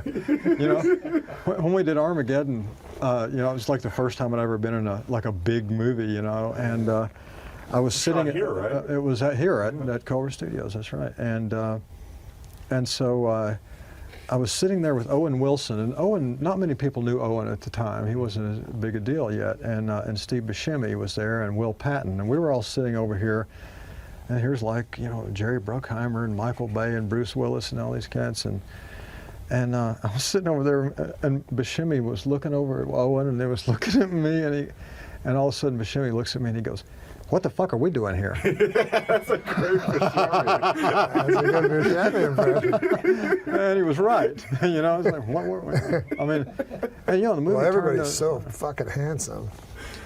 Also, and then especially when they're crowded parties, you're like, whoa, the guy fucking right there. And then also you don't remember what he was in, or Yeah. I read. But it's frightening, those people. I couldn't imagine being at one of those. And then I feel like they're at every party. Like I know David Spade is a really funny guy. Yeah. But he goes to every party and every red carpet, and I'm like, man, I don't know how you do that. Like, it's got to be exhausting. Yeah. As well as maintaining a career. Right, I know. I mean, well, I know David a little bit, and he's got that type of personality, I think, maybe where he can do that, I get, tongue-tied, and they always ask me some, stupid question that I don't really want to answer, and then I always end up answering it anyway, you know what I mean? And the next thing you know. Wait, are you gonna have Thanksgiving though? Thanksgiving's coming up. Yeah, Thanksgiving. We're gonna have a lot of time. We're gonna go see my uncle. I saw my uncle the other day. Oh, my uncle, he's having troubles. Why is he having trouble? You know my uncle Basil? I don't know him. No, but I've talked to him before. Yeah, you've mentioned him. Yeah. Yeah, he's having troubles. His memory's not too good. And it's not. Thank God, it's not Alzheimer's or anything like that. But when a guy gets old, he starts forgetting. His memory he doesn't, remember. Right. So I went to him, I went and talked to him, and I said to him, because I heard he got this new medicine for his memory at the doctors. Yeah. So I said to him, Uncle Basil, I said, how's that memory stuff working out, medicine? He says, it's going good. I said, what's it called, that medicine, memory medicine? The memory medicine, yeah. I said, what's it called? What's the name of it? He goes, oh, the name of it. What is it now? Again, I can't remember now. He says, what's the name of that flower you give to people? And I said, I don't know. What, a tulip? And he said, no, not a tulip. He said, it's what is it now? It's a kind of a flower that people wear. I said, is it a carnation? I don't know, Uncle Basil. He says, no, what the hell is it called? It's red. I said, I don't know, a rose? He said, yes. He said, Rose, what's the name of that medicine that the doctor gave me?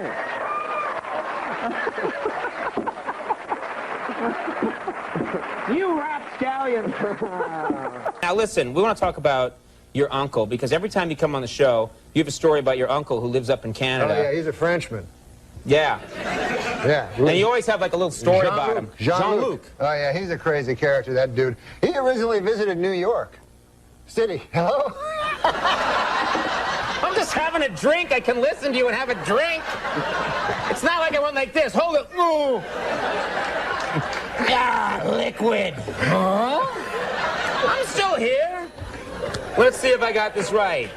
You've got an uncle, lives up in Canada, named Jean-Luc. Jean-Luc. Occasionally he visits. Once time he visited New York. So I'm living in New York, you know? And Jean-Luc, I'm excited. Jean-Luc's going to come by, my crazy Frenchman uncle. So he gets in the cab, right? When he gets to the airport. Yeah, when he gets to the airport, the cab driver picks him up, and the cab driver says to him, "Hey, Frenchman," he says, do you like riddles, you know? So my uncle Jean-Luc is like, yes, I love the riddles. That's how he talks. He goes, I like nothing better than a riddle. So the cabbie's like, all right, here's one, right? So here's the riddle. His brothers and sisters, I have none, but this man's father is my father's son. So my uncle goes, I don't know. Right? So the cabbie goes, it's me. It's me. Oh, yeah, makes sense. Oh, he thinks about it. Oh, by God, he says, that's a good riddle there. He says, I have to tell my wife, Mary Claire, when I get back to Gaspé. That's where he lives, Gaspé. Right. So he's like, take me back to the airport. And the cabbie's like, what? Right? The cabbie's like, I thought you wanted to go visit Norm then. No. I go back to the airport. All right, you know, I have to tell Mary Claire. Seems odd, right? Right.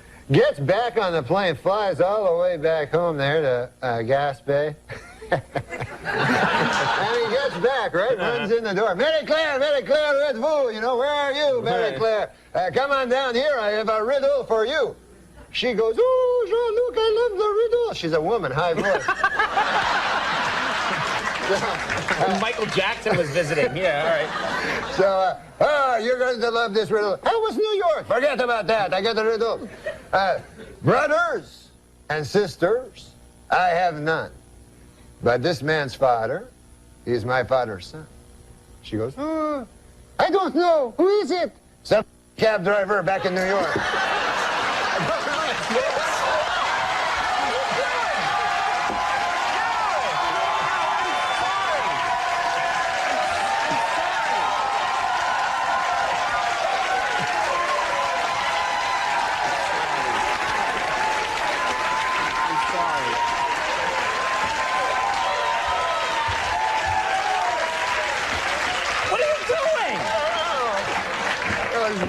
You didn't mean to do that, did you? No, I didn't. Be honest, you didn't mean to do that. At all. I just got to the end. That guy, man, I always tell my uncle, you shouldn't curse so much. You know? Oh, man. All right.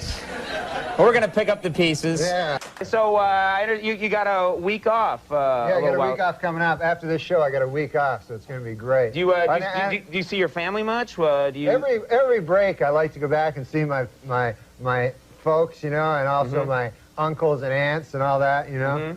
They're great people. The old people, you know, what I find about the old people is...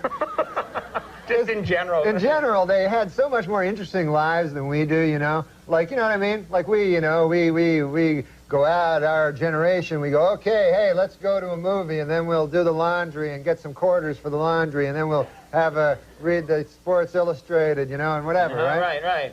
But these guys, they had lives, you know? Where they, you know what I'm saying? Sure. Yeah. So anyways, for instance, my Uncle Phil. You ever meet my Uncle Phil? I didn't meet your Uncle Phil, no. Oh, you didn't? He was... Yeah, we don't know each other that well. Remember? That's true. No, So, I've not met your Uncle Phil. He's a good man, Uncle Phil. So he was telling me, you know, he's just one of these guys that has so many lives pushed into one. He just does so many things, you know? And he was telling me, he says, he's a kind of a jack of all trades, you'd call him. Yeah. That's a good phrase. Yeah, he's a jack of all trades. So he was telling me, he said, the problem is you're not really appreciated for any single thing because you're so good at so many things. You understand what I mean? I hear you. Yeah. So he said to me one time, he says, Norm, he says, we were just walking through his town, you know, of Monkland, Maine he lives in. And we were just walking through the town. He's an old fella, you know? Right, one of the old people. Yeah, he's 80. Yeah. 80, okay. 80 years young, he says. Uh-huh. So he goes, Norm, you see that barn over there, he says to me. I look over, there's a barn. I go, yeah. He goes, I built that barn with my own hands, all by myself. But he goes, do they call me, do they say there's Phil, the barn builder? No, sir, he says. I said, yeah. He goes, look over there, you see that weather balloon? He says, you don't know this about me, Norm. He says, I was one of the first men ever to fly in a weather balloon. Wow. He says, but do they say, hey, there goes Phil, the weather balloon pioneer? No. He says, look over there's a bakery that I started. You know, that dirty bastard Bob has it now, but I'm the guy that started that bakery. And I go, all right, easy. And he goes, I started that bakery and I was the best baker, but does anybody go, oh, there goes Phil, the great baker? No, he says, but he says, let me tell you something, Norm. He says, you have sex with one goat. And...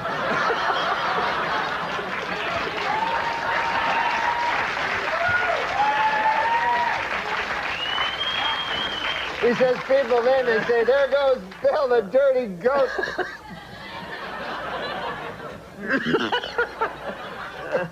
Get rid of that. We don't need that microphone anymore, do we? Wow, well, I do want to meet this man someday. He sounds fascinating. I need your love. You free my mind. I need your love.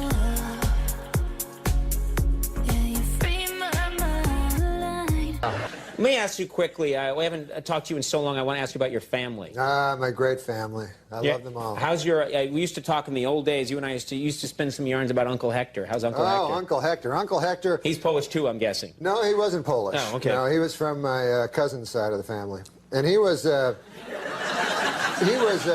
great man, my uncle, you know. Right. He was an old fella. He actually rode the rails during the Depression. Oh. You know, he was a hobo. Hobo. As you might call him. I don't like that term, but whatever.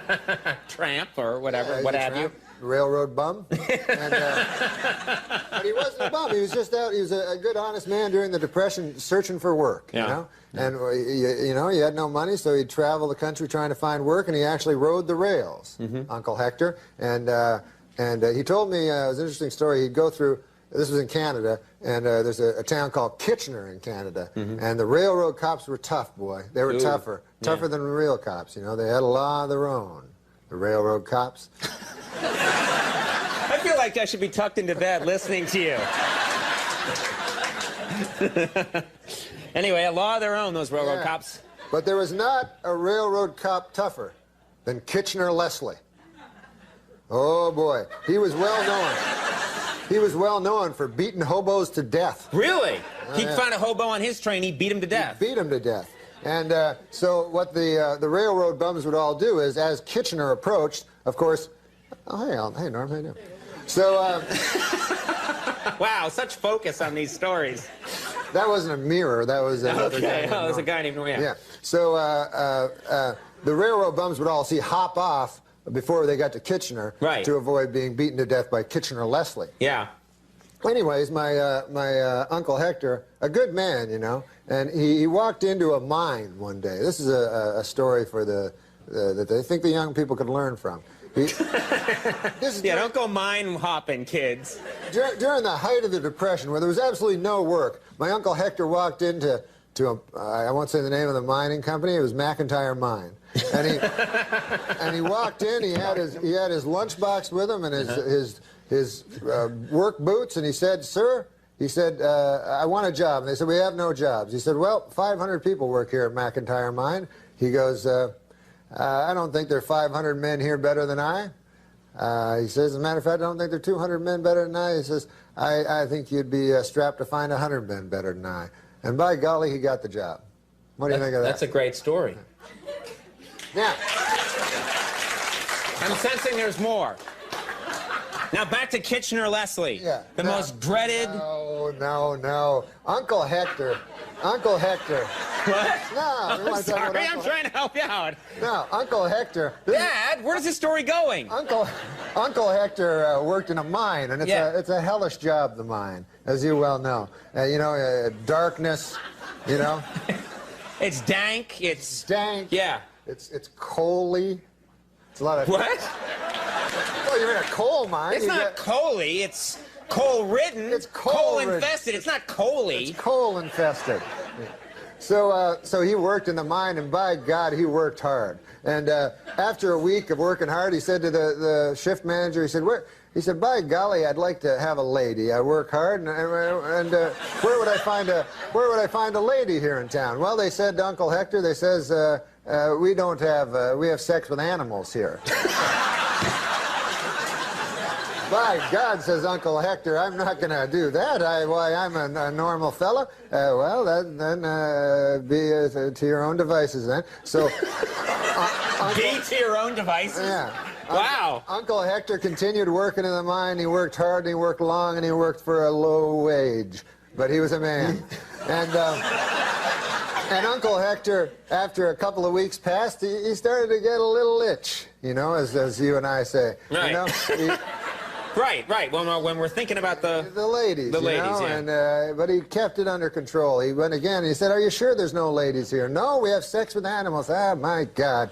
6 months passed, and Uncle Hector couldn't take it any longer. He told me. Right. He said, "By God, I just had to. I'm just a man. I'm weak. I'm not a saint. And I was born in sin, I suppose, and I couldn't resist." I just needed it. So he said he walked by a pasture, and there was a pig. Oh, God. Yeah. That's terrible. Yeah, it's terrible. And so Uncle Hector said, well, he said, I walked up, and I began having sex with a pig. And he said, all of a sudden, he saw all the miners, around him, looking at him. They go, Uncle Hector, what the hell are you doing over there? And Uncle Hector's indignant. He's like, what? Well, you're the guys that told me that you have sex with animals. They're like, Uncle Hector, you damn fool. That's Kitchener Leslie's girlfriend.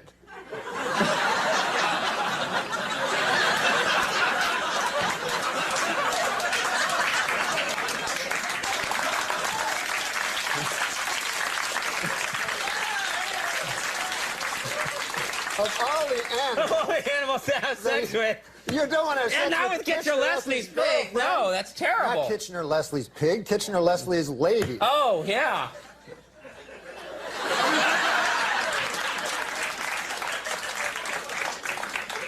Dad would always tell this joke, and it was about a little boy called Dirty Johnny. And he'd be in class. You ever heard Dirty Johnny? The Dirty Johnny jokes, yes. Yes. Heard the whole series. In this in this joke, he's not dirty. But anyways, the teacher has a thing, and the teacher says, today in class, we are going to have a little experiment. You're going to tell a story from your real life, and then afterwards, you are going to tell the moral of that story. So Sheila puts up her hand, and the teacher says, Sheila, what's your story? So Sheila says, well, my dad works at the hatchery. And he took some eggs, and he put them all in a basket. All the eggs he put in one basket, and then he put them in the horse and buggy, and off we went to town. And the earth was uneven, and the eggs broke.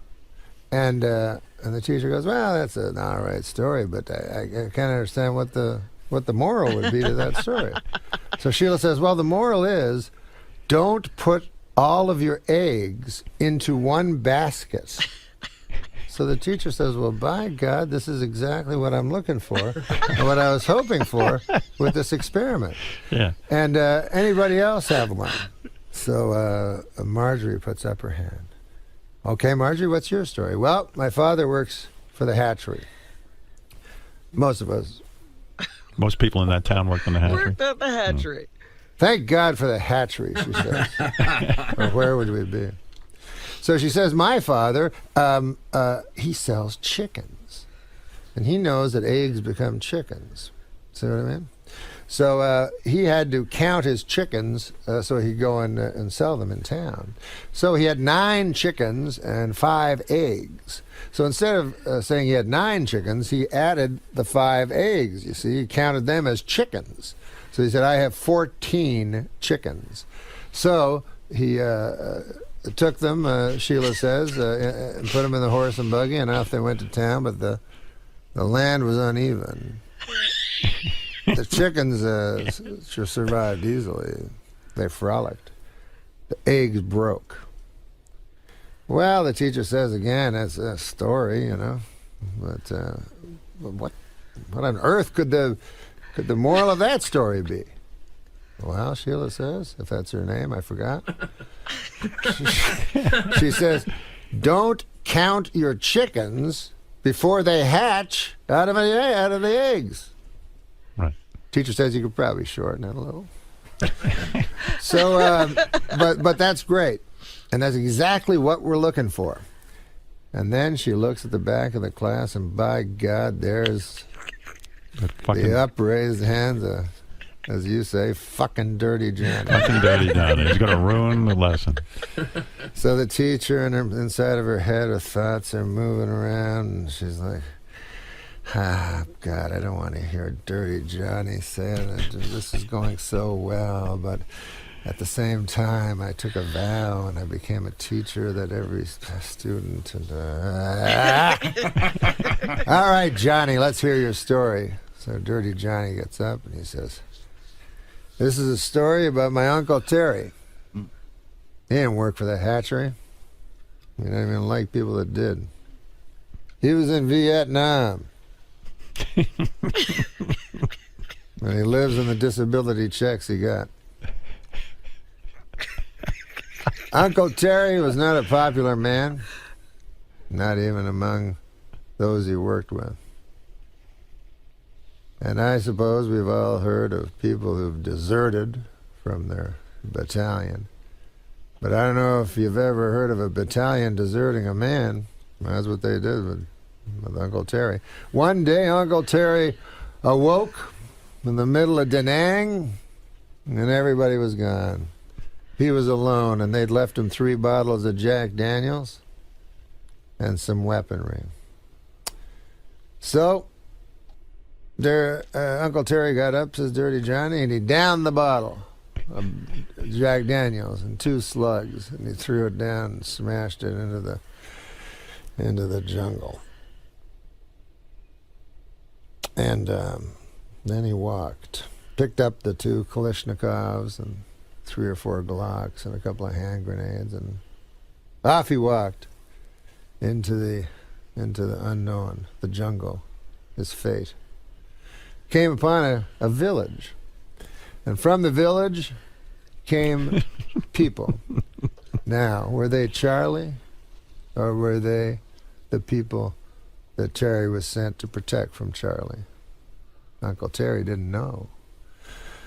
But he knew he had to do something, so he took another swig from the bottle, and he let loose. Took that Kalashnikov, and he let it sway like a farmer would a scythe. And the bullets came, and just as hay would fall before a farmer, so the people fell before Uncle Terry. The men, the women, and by God, even the children. And finally, Uncle Terry stood alone in the mud and the blood and the guts and only at himself. He took a long swig, and his hand brushed against his pants, and he felt wetness, and then he felt shame because he realized he had urinated himself in fear. And then, upon closer inspection, he realized it was not urine. It's ejaculate. And his shame was replaced by pride. And the teacher goes, holy fucking shit, what the fuck? Fucking kind of fucking story is that? Like, we just heard the hatchery and shit, and now this? She goes, Uncle Terry, well, Dirty Johnny, what on earth could be the moral to such a story? So Johnny thinks about it for a couple of minutes, and he goes, well, I don't know, I guess. Well, I know one thing. You don't fuck with Terry when he's had some drink in him. And he's uncorked the jug. You stay away from Uncle Terry. And he doesn't like anybody that works at the hatchery either. You remember that. You tell your parents that. Wow. I heard you were an ass kicker, too. That's pretty fast. I heard you were a rough character. And the water. I did. I heard stories. That's man. different. No. The I water. heard stories. I heard stories about Norm where a drunk guy comes up to him at the bar and goes, hey, aren't you Norm? And he's gone. He's just suddenly gone. None of those. Norm's back at the bar going, hey, what happened? What happened to that guy? I was early on that Sunday in Philadelphia. I told everybody to watch it from the. Who else? Got nothing from it. And then I even phoned their agent. I said, "Hey, that's a good show. Nobody's watching it, but I like it, and I'm in TV."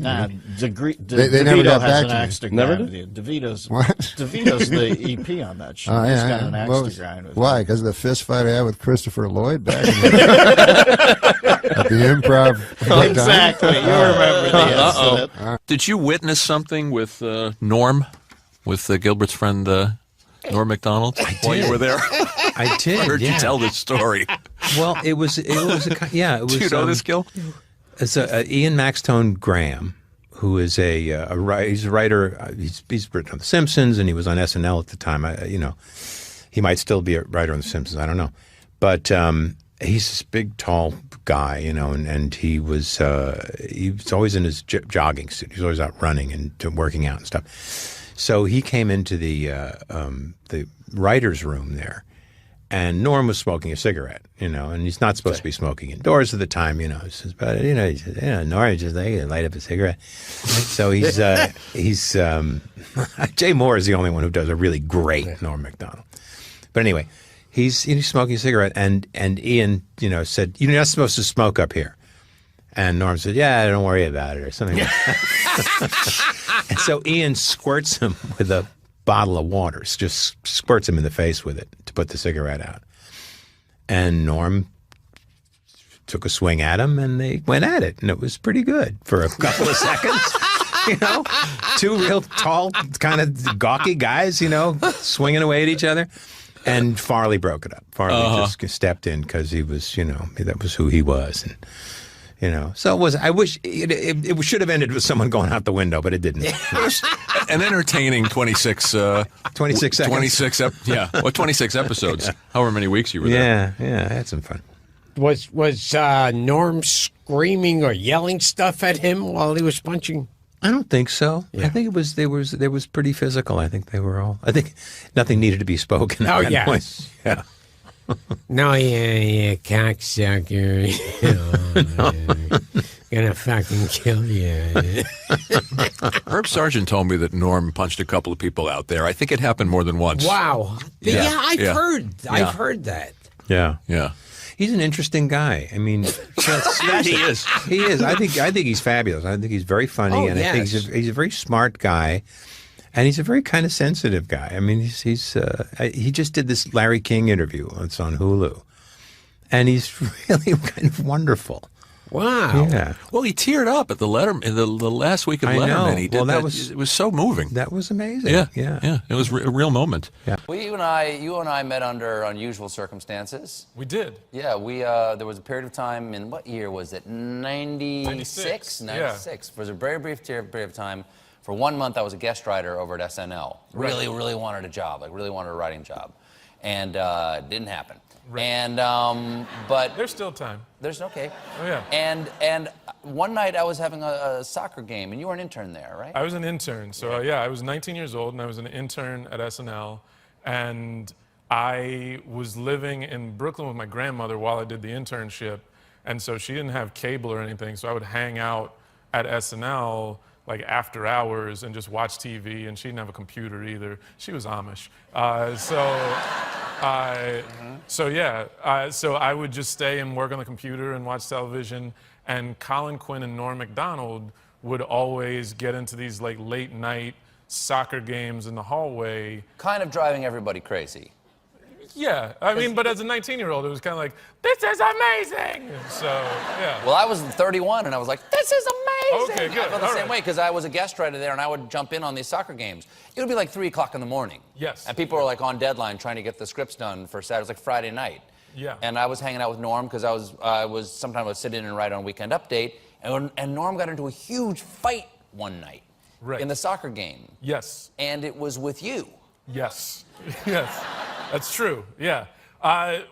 What had happened? You were in the game as well, I believe. It was me and Norm against you and Colin. Right. And so then, at some point, early in the game, Colin and Norm had been jawing at each other. Yeah, they've been fighting.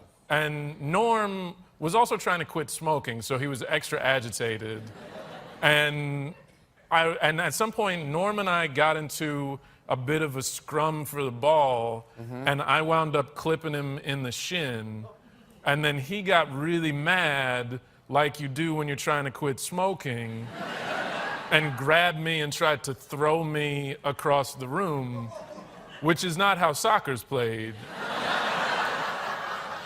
And I pushed him off of me because I was 19 and didn't really understand like stations of power.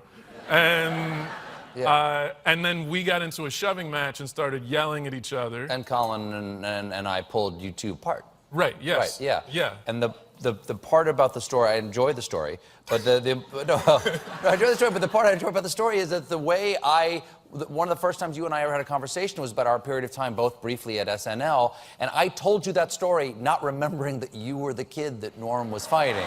Right, yeah, yeah. Yeah, and you went... Yeah, that was me, yeah. Yeah, so that's kind of how we met. Yes, yeah. This is Norm Macdonald is threatening Seth Simons on the... What does he say? So Seth Simons goes, same energy, and he posted a picture of the Joker and Donald Trump, which is like...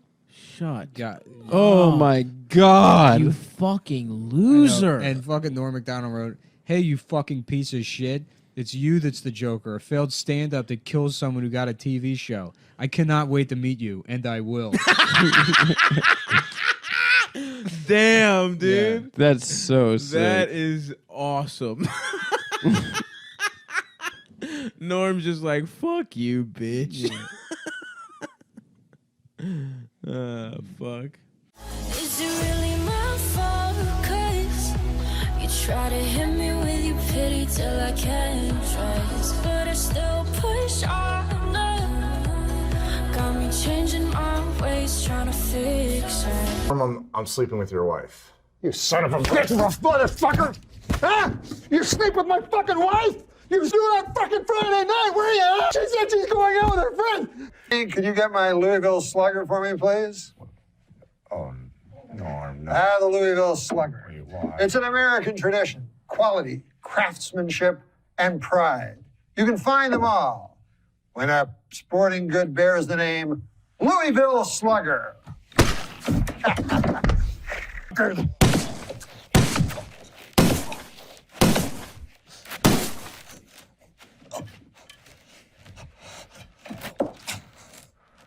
We'll be back with Roseanne.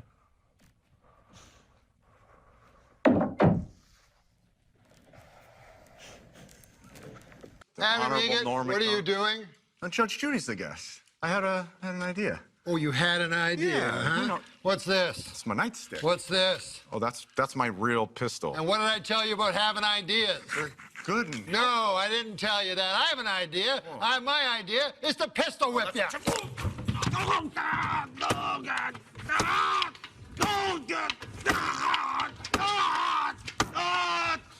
Adam Egat. Yeah. Would you come in, please? What's up? How'd it go? I just wanted to compliment you. Yes, you have a very nice tie. And I like your shirt.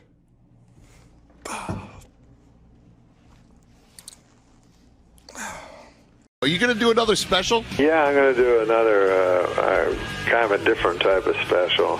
What do you mean? But, well, I haven't quite figured it out yet, but when I do, you'll be the first to know. Good. If Norm was going to build his super team of like a comedy tour, who would it be? Who would you have on that tour with you? Oh, I picked Brian Regan. Oh, yeah. Mm-hmm. Well, there'd be three. So it'd be Brian Regan, me, and Chris Bosch.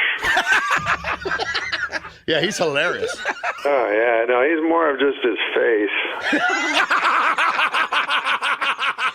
Yeah, he looks like a Simpson. Right? Looks like a velociraptor. Yeah, he does. A raptor. He does. You know what was funny is the other night I was watching when you had Bob Saget on your show, and I videotaped it with my phone. He said it to all of us. Yeah, I said it to all my friends about the part where you guys were doing the joke thing, and you see, whenever you start talking about blackweed, Saget gets so uncomfortable. Hilarious. Saget is funny. If you hang out with Saget, he's so famous because he had those two shows that were so gigantic, you know? Yeah. So anyways, everyone recognizes him everywhere he goes. Everywhere. All they ever say is, you're Bob Saget. And then he goes, thank you. Would you have taken those gigs, Norm? Oh, no, I would not, no. I've done stupid non-accepting things before. Like one time I didn't accept this thing, because I don't know how anything works, and then it was a cartoon, and then it became a really popular cartoon, and then later my manager said, oh, you would have made huge money off that. I'm like, oh, you should have told me. I thought a cartoon was just made no money, you know. But Norm Macdonald's the greatest, dude. Thanks for coming on again. You're always awesome. Thanks, man. Peace. All right, take care. New songs on the radio sounding fake. Prince and Genesis, but better anyway.